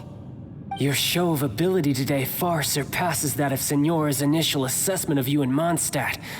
Tell me, how could that be? You already know the answer, don't you? I can see it in your eyes. But if that is a secret you wish to keep, I guess I'll just have to curb my curiosity. This battle has already left me satisfied.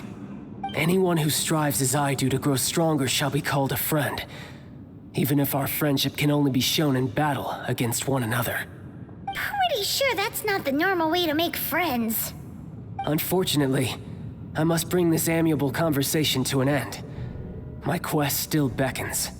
Given that the Gnosis wasn't taken by anyone, then we must look once again to the beginning. Perhaps it was never in the Exuvia to begin with. In fact, it might be that the Exuvia was just a diversion of sorts. What? So you mean that...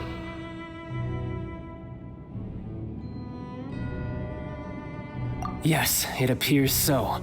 Interesting to say the least. It seems that the guardian deity of the capital of commerce is also well versed in little maneuvers beyond the boundaries of contracts.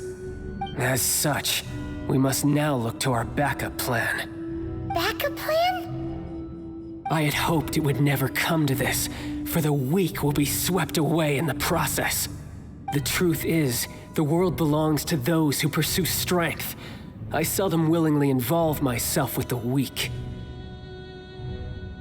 Unfortunately, we cannot be picky about our methods as Fatui harbingers. Children must all learn to eat their vegetables sometime. So what are you planning to do? I will awaken the god that lies dormant beneath Guyon's stone forest. A god? Osial, overlord of the Vortex, who was defeated by Morax, the Geo-Archon in the Archon War, and who has remained pinned beneath the waves by the Geo-Archon's stone spears ever since. If such an ancient god were to be unleashed upon Liyue Harbor, defenseless without the protection of its deity, do you think the cunning Rex Lapis would just stand aloof and watch the ensuing destruction? But the Archon War ended 2,000 years ago. How can an ancient god appear in a world now overseen by the Seven? Simple. I've already prepared the means to awaken it. Hey, those are sigils of permission! Oh, Paimon remembers now. The Fatui have been researching them.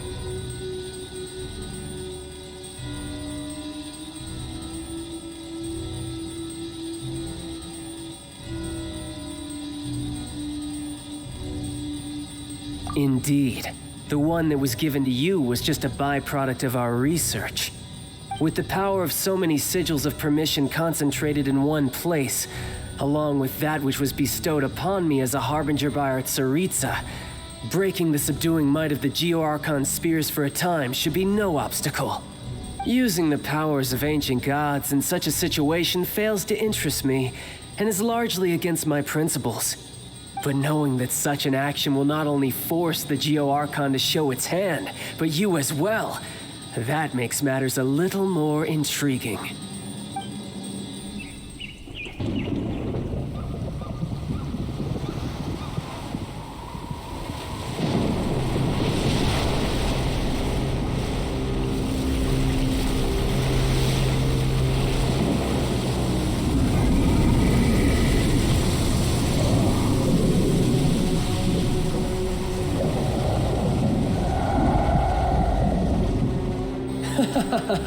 Let's see. Will the nation that has lost its deity be swallowed up by an ancient malice once more? If you wish to drown together with the people of Liyue, you're free to stay and enjoy the show. Huh? He's already gone. That guy is fast. What's going on?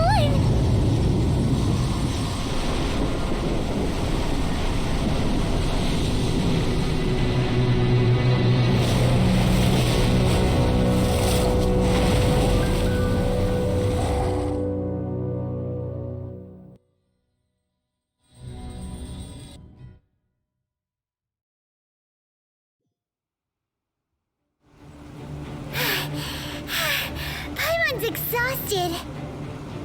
If we hadn't happened to see the Jade Chamber flying over just as we came out of the Golden House, we really wouldn't have known which way to go. Did we make it in time? Is the Overlord of the Vortex still in the sea? It hasn't destroyed Liyue yet, has it? What are you doing here? Huh? Hold on. It's the Adepti. What are you doing on the Jade Chamber? Paimon thought you were arguing with the Qixing. Is the fighting over? Faced with a calamity of such magnitude, we have agreed to put our differences aside for now and unite against this common enemy.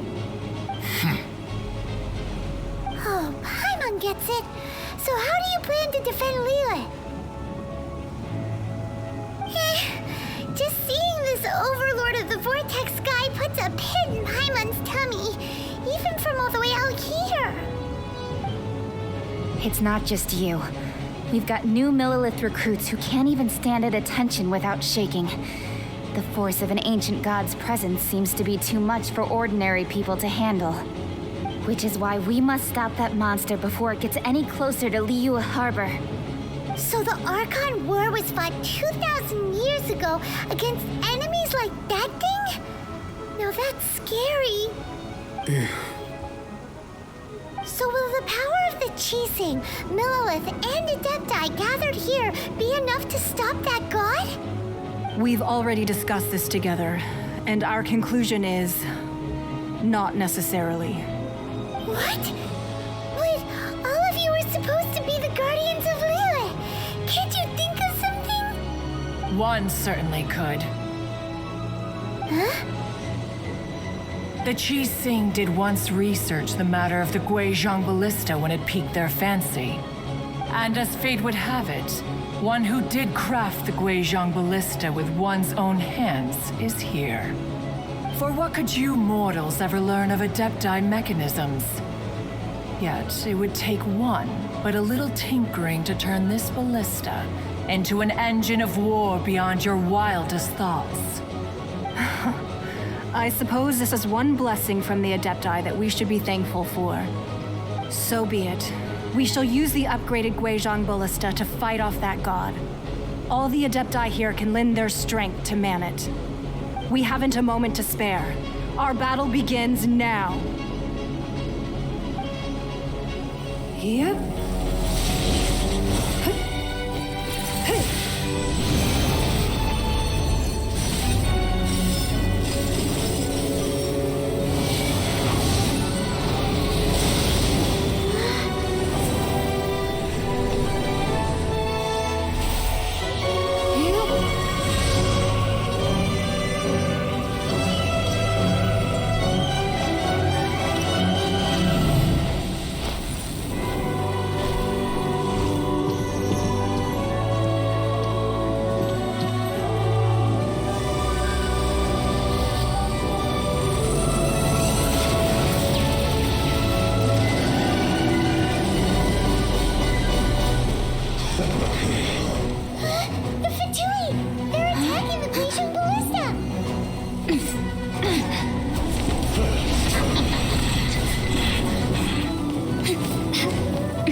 The 3 Adepti are manning the Guizhong Ballista.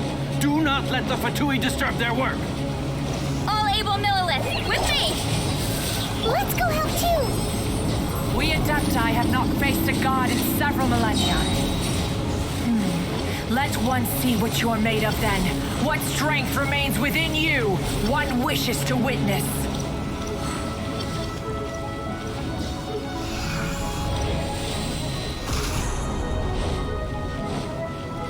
Let's spark things up a little.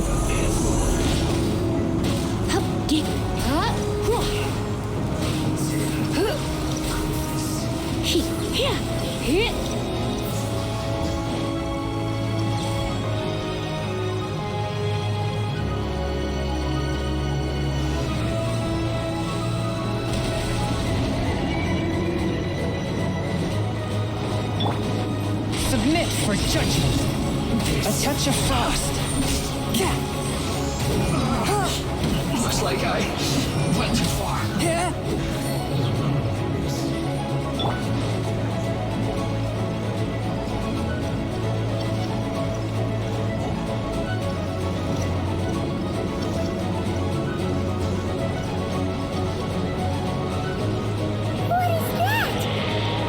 That is Osial's divine power. I am very familiar with it. Be careful not to get hit.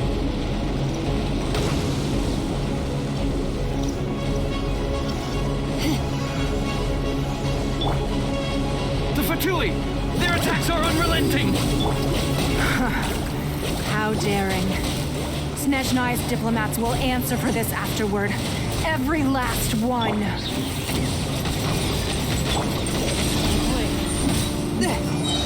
From whence you came! Slipped up. Stay right there. What's in this? The ancient god's attacking again! There are so many Fatui too! We kill them! Were you about to say we can't hold them, children? Huh? Don't lose heart. Here, take this. This is adeptal energy! That light from your body, it's like the time until you're cursed! Wow, it's Madam Pink's shockwave! This granny's really strong!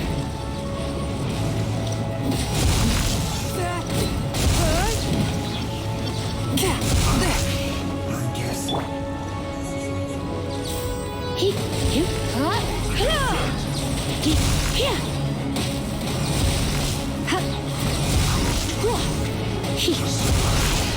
run! Miscalculated. Should be fun. With the blood of the Chilean, I guard you against evil. Cast your fear of injury by the wayside and fight with all your might. I too did this during the Archon War. So this is what Ganyu's like in a fight!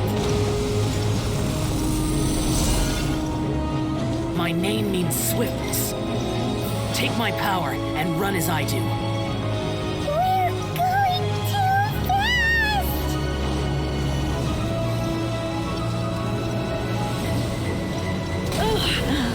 My.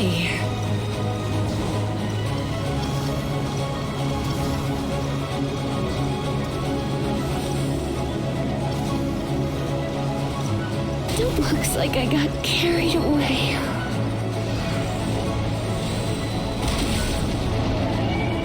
Child, you are strong in body and spirit. Perhaps you can withstand 3 forms of adeptal energy at once.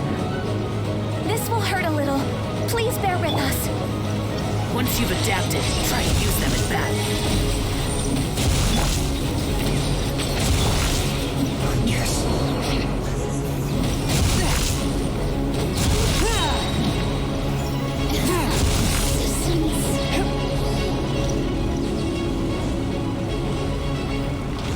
Submit for judgment. Swift and merciful.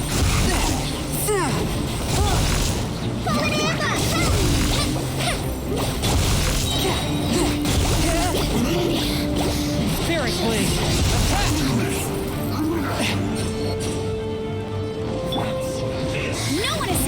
set. Exercise caution. I fear that the god's power has reached its peak. In other words, if we hold here, there's nothing worse to come, right?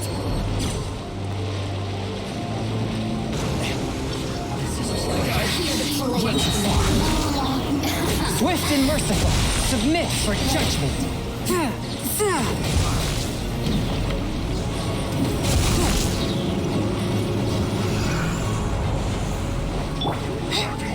Just like we rehearsed.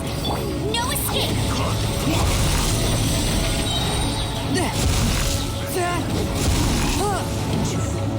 Spirit Blade, attack!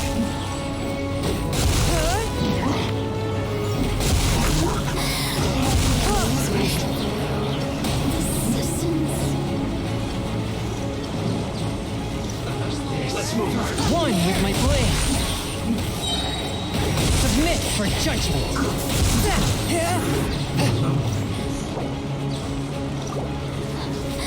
The Fatui's numbers are thinning! Fight on, comrades! Once we finish this lot off, the Adepti will be able to deal with the god in peace.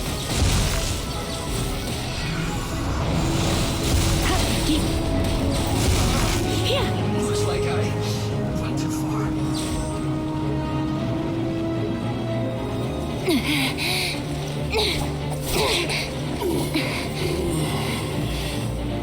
The interlopers are no more. Now we may commit ourselves fully.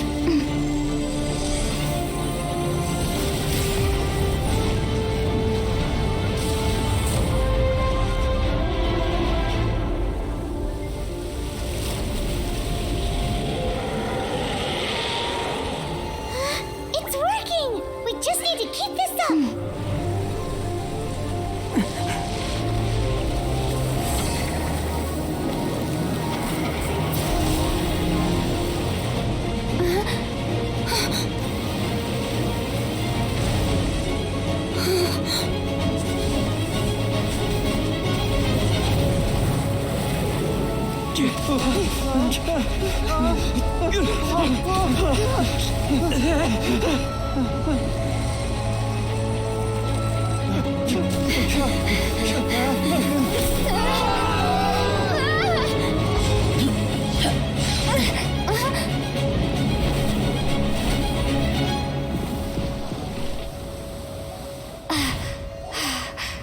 Be careful now.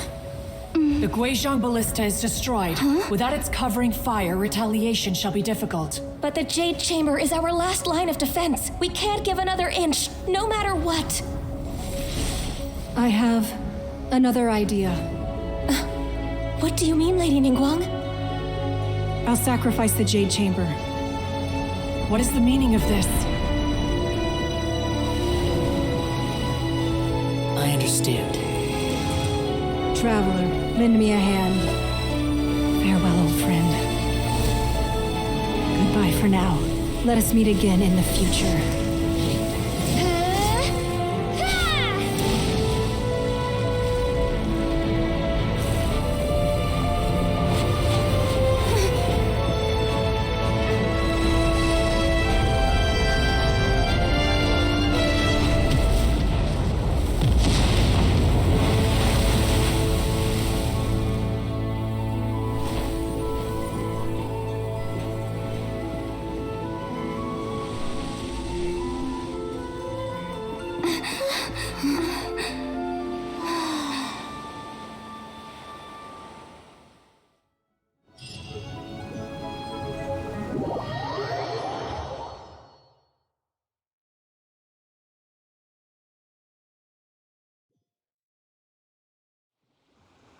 Is it finally over? The ominous aura of that monster has indeed begun to fade. The effects of the Sigil of Permission last but a short time. It will be some time before the Overlord of the Vortex can make any waves again. We are indebted to you for your assistance. If the Adepti hadn't happened to be here, the future of Liyue Harbor would surely have been in great jeopardy. Save your flattery. We didn't just happen to be here. Surely you won't pretend to have forgotten the reason for which we came. come now. There's no need for such harsh words, Cloud Retainer. I've heard that when Ningguang began learning to do business, she had already started setting aside part of her then limited income in preparation for building the Jade Chamber. At first, it was only the size of a small room, but with continued expansion, it has become the palace that lies before you now. It is a testament to Ningguang's entire life, both as a businesswoman and as the backbone of the Liyue Qixing. Seeing the Jade Chamber destroyed in the defense of Liyue means much to her. To me, such cooperation and sacrifice deserves at least some recognition, don't you agree? Well, I was really hoping you would say that such sacrifice could at least be used as some leverage in our negotiations. Thank you all for hearing me out. We know very well why the Adepti came here today. But please forgive us. We cannot yield to your wishes. Oh? 3,700 years. According to our records, the Adepti signed a contract with Rex Lapis to protect Liyue 3,700 years ago. Even to this very day, Liyue and its lands have stood the test of time, immovable as stone, just as it was thousands of years before. This is truly no small feat. But that does not mean that the Liyue of today is the same city as it was all those years ago. Do not merely cast your protective gaze upon the land. Instead, focus your sights on our city and each of the citizens that dwell within it. Are you questioning our means of protecting Liyue? I mean no offense. I simply hope that our Adepti forebears would see Liyue in a new light. Forebearers, you say? One doubts you would be fit to be part of such a lineage. This morning, Rex Lapis appeared to me in a dream. What? In the dream, I yearned to tell him that we Qixing, though mortal, are equally bound to the contract. Each passing generation of the Qixing leaves many things of value to be inherited by the next generation. I also thought to tell him how the past generations of Qixing had strove under his rule to survive in our mortal world, establishing a network of contracts which has since come to be known as trade. But I dared not speak. I could only gaze at him in silence until the moment I awoke. Oh, Ningguang.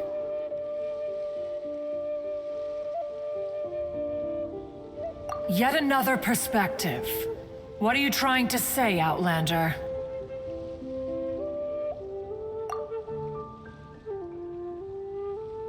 Right! That's something that happened in Mondstadt. It's a story about the Four Winds and the people of the Animal Archon. The Animal Archon sought to quell the strife between the two sides because he believed that such conflict would only scar the hearts of both, and that nothing good would come of it. Each of the 7 nations has its own scars from the past. Though your point is the very height of simplicity. As Adepti, we've become a laughingstock, to be chastised thus by an outlander who has lent us such succor. All right, all right. Didn't Ningguang suggest that we should focus on the city and each of its citizens? I know I already have, so why not see for yourselves? I apologize for appearing in full armor. I am afraid I cannot show the proper courtesies. And who are you? I am Feng Yan, a sergeant of the Millilith. I have come to extend my thanks to the Adepti. I thought this battle would perhaps be my last. But thanks to the aid of the Adepti, our forces were not as badly battered as I feared we might be. Although I am a mere mortal soldier, I promise to hold the line and never betray the grace given to us by the illuminated Adepti this day.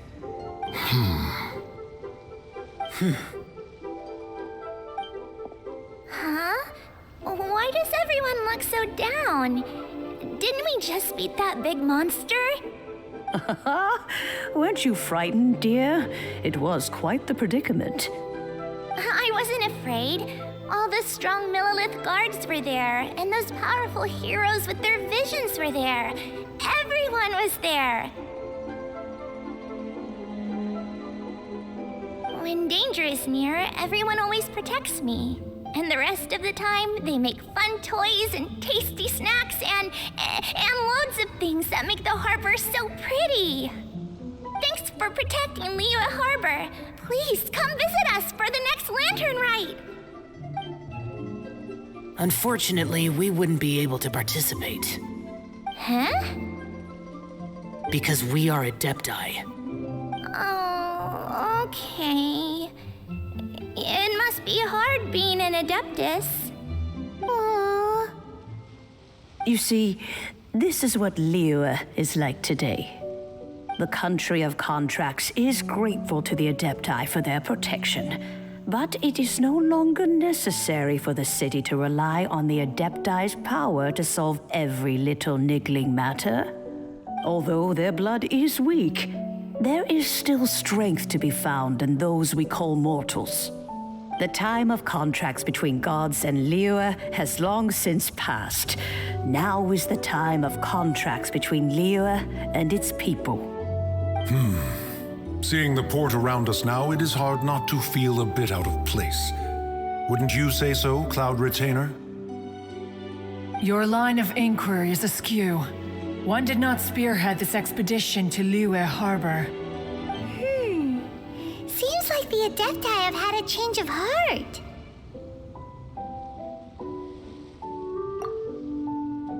Let us return now. Eager to leave, conqueror of demons. Yes, one understands what the Conqueror of Demons means.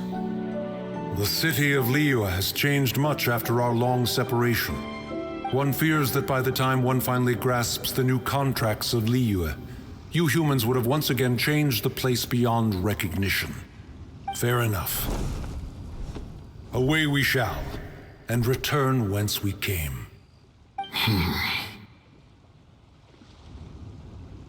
Since we Adepti have consensus, then one shall persist no further.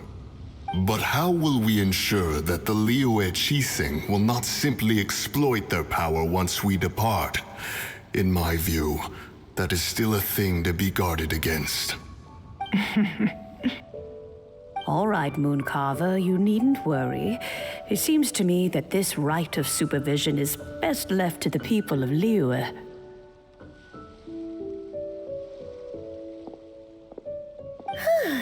Looks like the conflict between humans and Adepti was avoided. All's well that ends well, huh?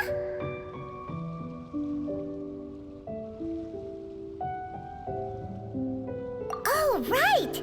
It's nice that we've got peace and all, but we're forgetting one thing. Childe wanted to unleash the god so he could lure Rex Lapis out. But we were able to handle the Overlord of the Vortex on our own, so Rex Lapis never showed up. Oh, and speaking of that, don't we still need to get to the bottom of that Archon's death, too?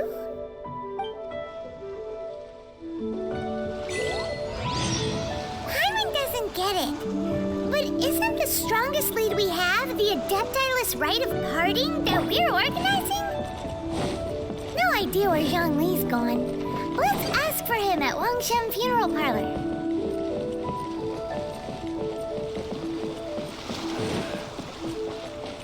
Bet you can't keep up with me!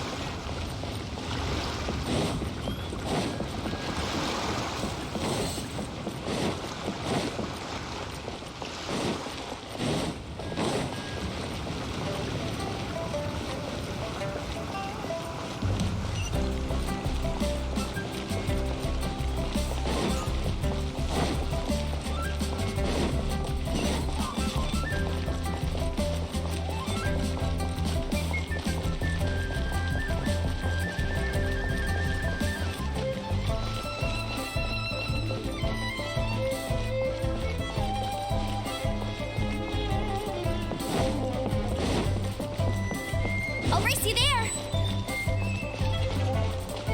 The key here is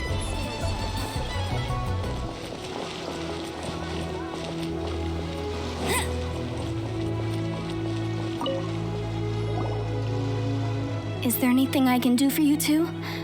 I'm afraid that Wangsheng Funeral Parlor isn't in the best state to receive guests. We've come to see Zhongli. Could you please tell him we're here? Unfortunately, Zhongli isn't here at the moment. It seems he went to Northland Bank. Doesn't the Northland Bank belong to the Fatui? Last time we saw Zhongli was before we went to the Golden House. Do you think he doesn't know about the attack on Liyue? Visiting the Fatui at a time like this could only mean more trouble. We had better go and make sure that everything is okay.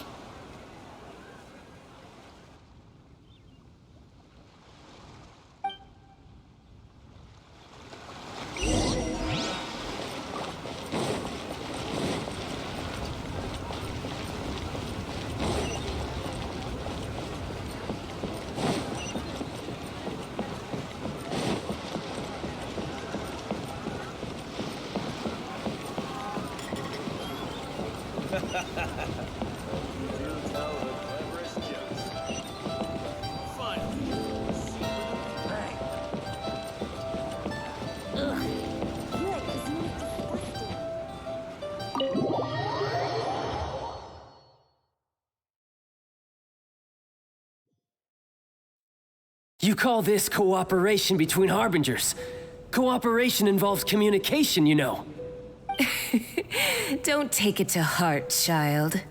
Besides, aren't you happy that you got to skip the formalities and bring chaos to the land? I'm sure you must have enjoyed that. Oh, it seems that some of your friends have arrived. Hey, it's Zhongli and Childe. And you! You're also one of the Harbingers? It's you two. I believe we've met once before. In the city of Bards, was it? I'm glad you still remember my name. Ah, right. I imagine that it must have been rather hard to forget watching helplessly as something precious was snatched away from your friend.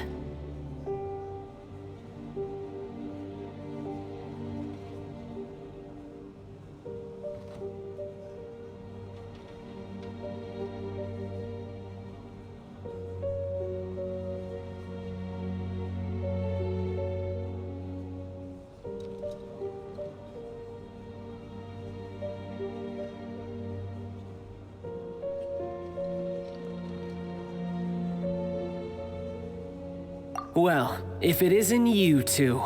This is our first time seeing each other since Liyue was nearly wiped off the map. This is certainly a bit awkward, wouldn't you say? Paimon knew that we should never have trusted a Fatui Harbinger. Oh, now don't say that. Sure, I may have misled you, but I never had anything against you personally. Besides, I thought we were getting along quite well together, didn't you? Except for that little tussle we had at the end.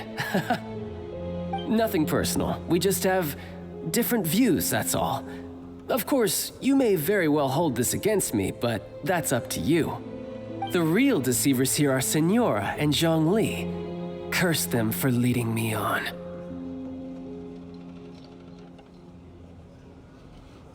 So actually, I think... Stop wasting time, child. There'll be plenty of time to chat once I'm through here. You remember the agreement, Morax. Now, if you would be so kind. The Gnosis, please.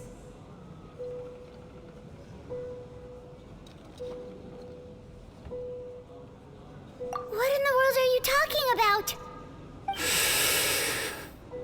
The contract is fulfilled. That which thou seeketh is now bestowed unto thee. For my promise is solid as stone.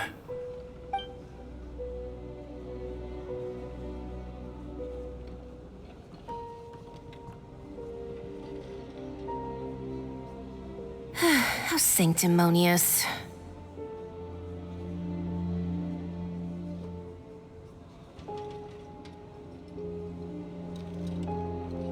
What? So you're the Lord of Chio? No, wait. That's an exciting twist and all, but why give the Gnosis to the Fatui? I do not give it for free. I give it as agreed upon in the contract, for it is a matter solely between the Tsaritsa and I.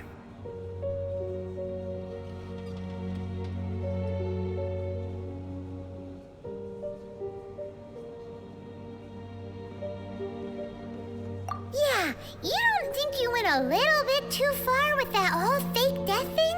Everyone was preparing the ceremony for you and splat! This big dragon falls out of the sky and all of Liyue goes into an uproar. Talk about a disaster. Gathering all the forces that had been bubbling behind the scenes, and then stirring them together in a pot that was bound to boil over. That's what he wanted to see, am I right? Wait, what? Perhaps it's best that I explain. As you know, I've dwelt upon this world for more than 6,000 years. It is now 3,700 years ago that I founded Liyue together with the Adepti.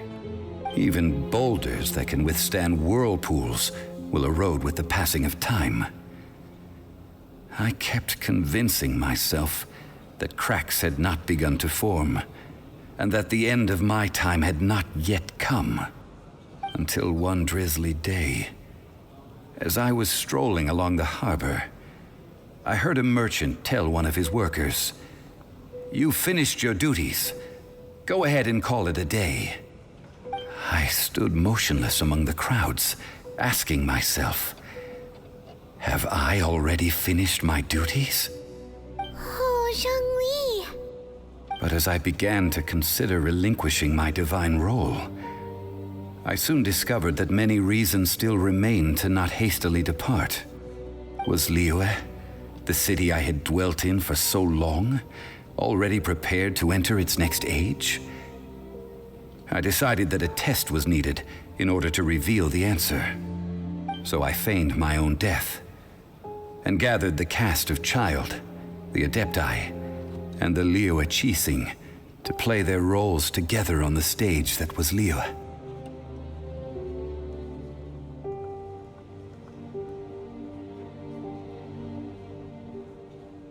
That's right, which is why I continued to safeguard the Gnosis until now. So you mean that if the chaos ever reached the point of no return, you would simply appear and use your divine powers to bring Liyue back under control? Of course, and it would have been all too easy for him too. Just as a child quickly matures after losing their parents, so has Liyue matured when faced with the death of its deity. In the end, the resolution to all that has transpired was even more satisfactory than I could have hoped for. Take the Adepti, for instance. Owing to their years of seclusion, they were the least informed. Yet when faced with a crisis, they commendably showed the greatest amount of restraint possible.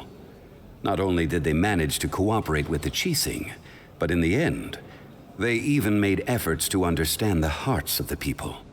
Credit is also due to Signora, the emissary dispatched by the Cryo-Archon to fulfill our contract. At my request, she kept everything she knew in strict confidence. This despite the eavesdropping ears of her colleague, Childe. This meant I could remain as Zhongli, even having the chance to fulfill the age-old traditions of Liyue in this mortal form. Thank you for joining me on this journey, traveler.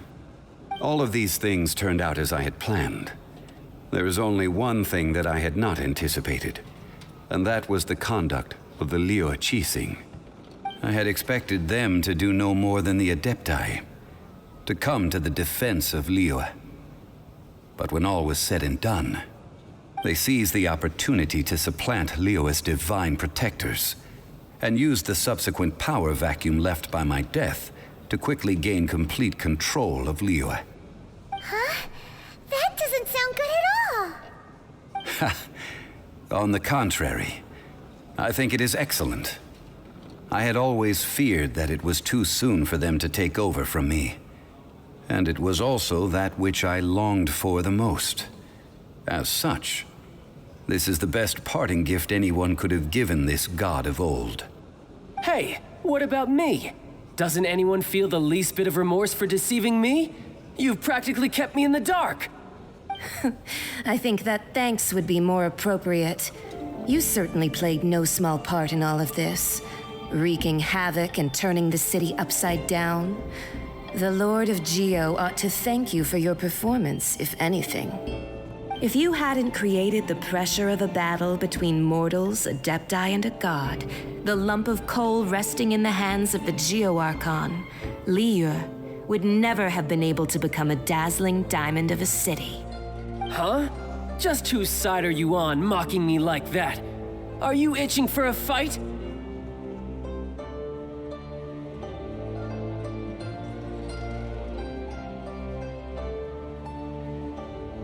Be that as it may, you've come out of this as the hero of Liyue. I, on the other hand, will be forever prescribed as a disturber of the peace, no?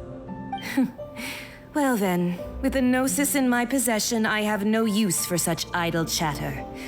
We should return to Zapolyarny Palace and seek an audience with Her Majesty, the Tsaritsa. Come, child. Fine. I'll meet you there later. I'm not sharing a boat with the likes of you. Do as you wish.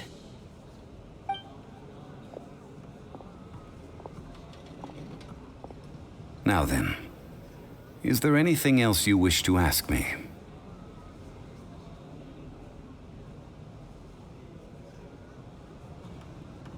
Right!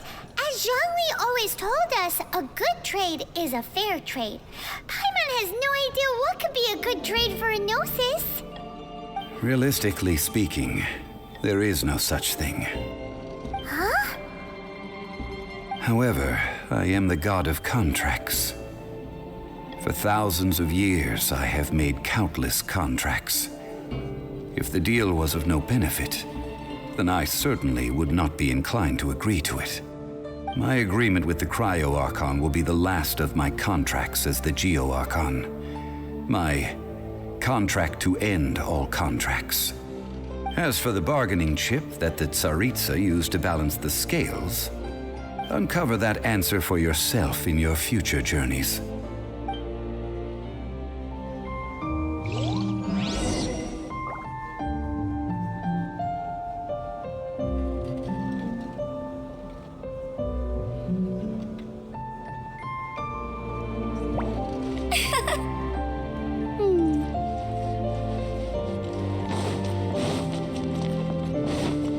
Bet you can't keep up with me!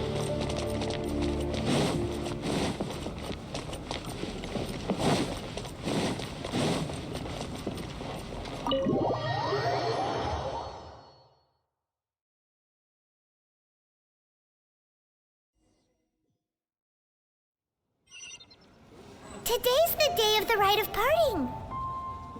Although the star of the show is fake, we've spent so much time trying to organize it, it would be a real shame not to go there now.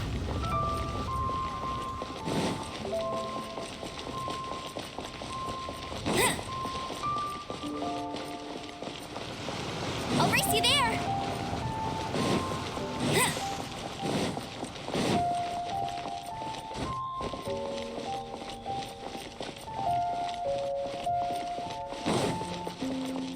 Bet you can't keep up with me! Oh, well, since we're going through with this rite of parting, I guess it means that those rumors hit the nail on the head. So Rex Lapis is really... But they didn't catch the culprit, did they?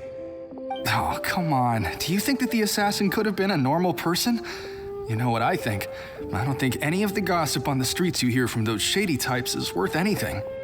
There's only one real possibility in my mind. I've heard that the assassin was that Fatui fellow. Youngish, pretty high in rank. I think they called him Childe.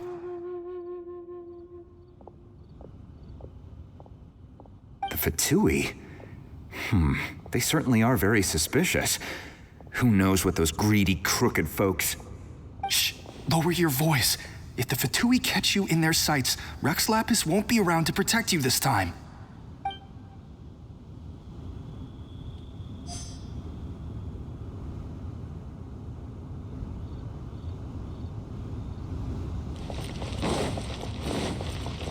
You know that god from the ocean couldn't have just shown up out of nowhere. I mean, it's been 2,000 years since Rex Lapis subdued it. Yes, and to think that this happened right on the heels of the incident with Rex Lapis, too. Say, do you think the person who assassinated our lord and released that evil god might have been one and the same? Now that you mention it, that's very possible. Yes, it's very possible indeed. I mean, it all fits together. That person must have colluded with the evil god to harm Rex Lapis. Oh, that wicked, black-hearted scoundrel. Still, what sort of supernatural prowess must this person possess to be able to do such things? I have never heard of such a person in all my years. Ah, forget it. Guessing's no use to us. Look, the Millilith over there looks like he's about to make an announcement. Let's hear what the Ministry of Civil Affairs has to say first.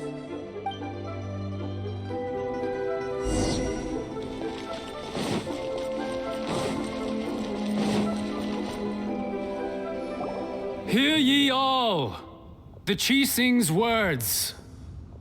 Though a dragon soars ageless as the mountains, it too must return to dust. This is common knowledge. Gods and Adepti live glorious lives, but both light and shadow have their season. So too must they face divinely appointed trials. Rumors and hearsay abound on the streets that Rex Lapis was murdered. Now, let the truth be revealed. Having been thwarted in his trial, Rex Lapis's soul has recouped the celestial heights. He beseeches the people of Liyue to grieve not and to let not their hearts be saddened. Nor are they to believe street-born rumors or indulge in baseless speculation.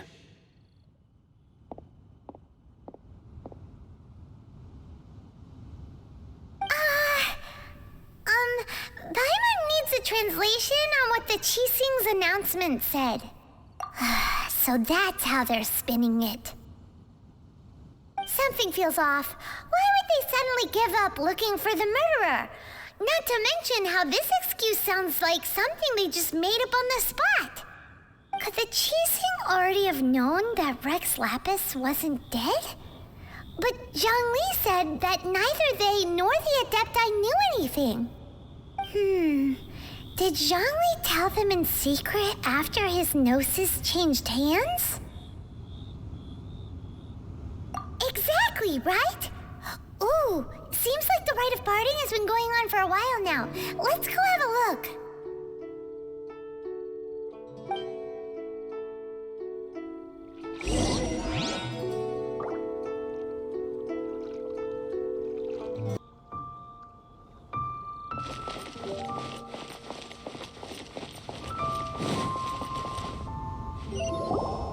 Look, it's Ningguang and Keqing. Are they saying something? Are their speeches over? As said previously, Rex Lapis's soul returning to the heavens is the end of the contract. And it is also the end of an era. 3,700 years of contracts burnt and reduced to ash.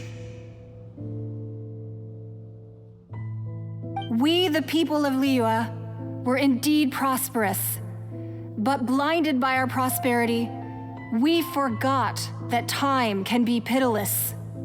The long, unending dream of our Archon walking among us.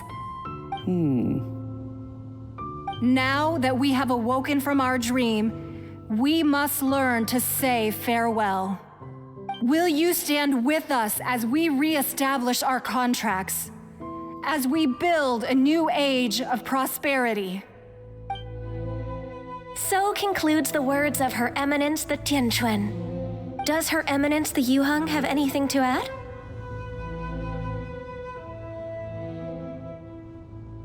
Huh? Is she looking this way? Traveler. Yikes!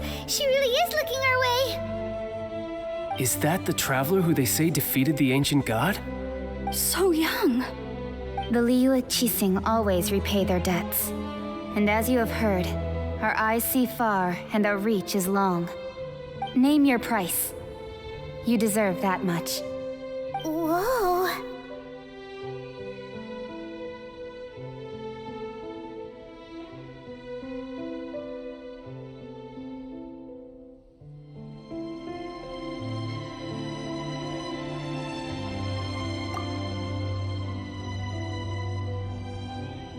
Wow, could you help me put up some missing person posters?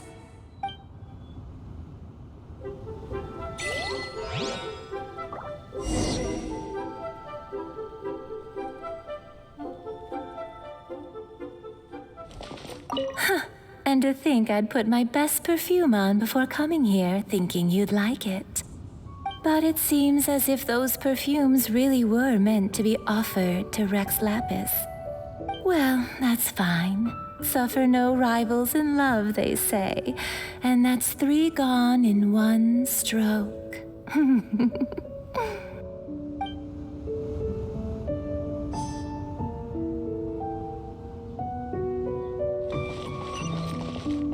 As for the mortals and adepti of Liyue, what shape shall our relationship take from now on?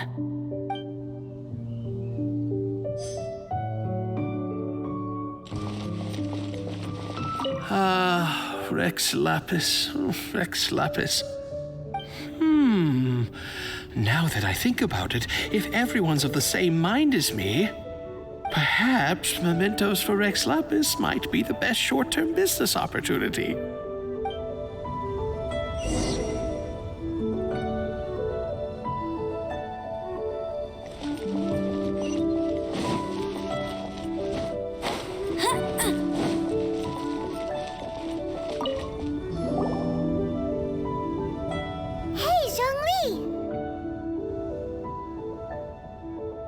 Look at this. Everyone in Liyue is caught up in their emotions, thinking that they'll never see Rex Lapis again. And here you are looking all relaxed. Why would I not feel more at ease after laying down the burden I have borne for 3,700 years? Right. If the two of you can spare the time, I should treat you to a meal at the Xinyu kiosk. Ha! That sounds like big talk, Zhongli. Paimon might have believed you if you were treating us to some third-round knockout, but you'd have to pay out your nose just to stand inside Xinyu kiosk. Are you sure you can afford it? You're right. I do like the Mora.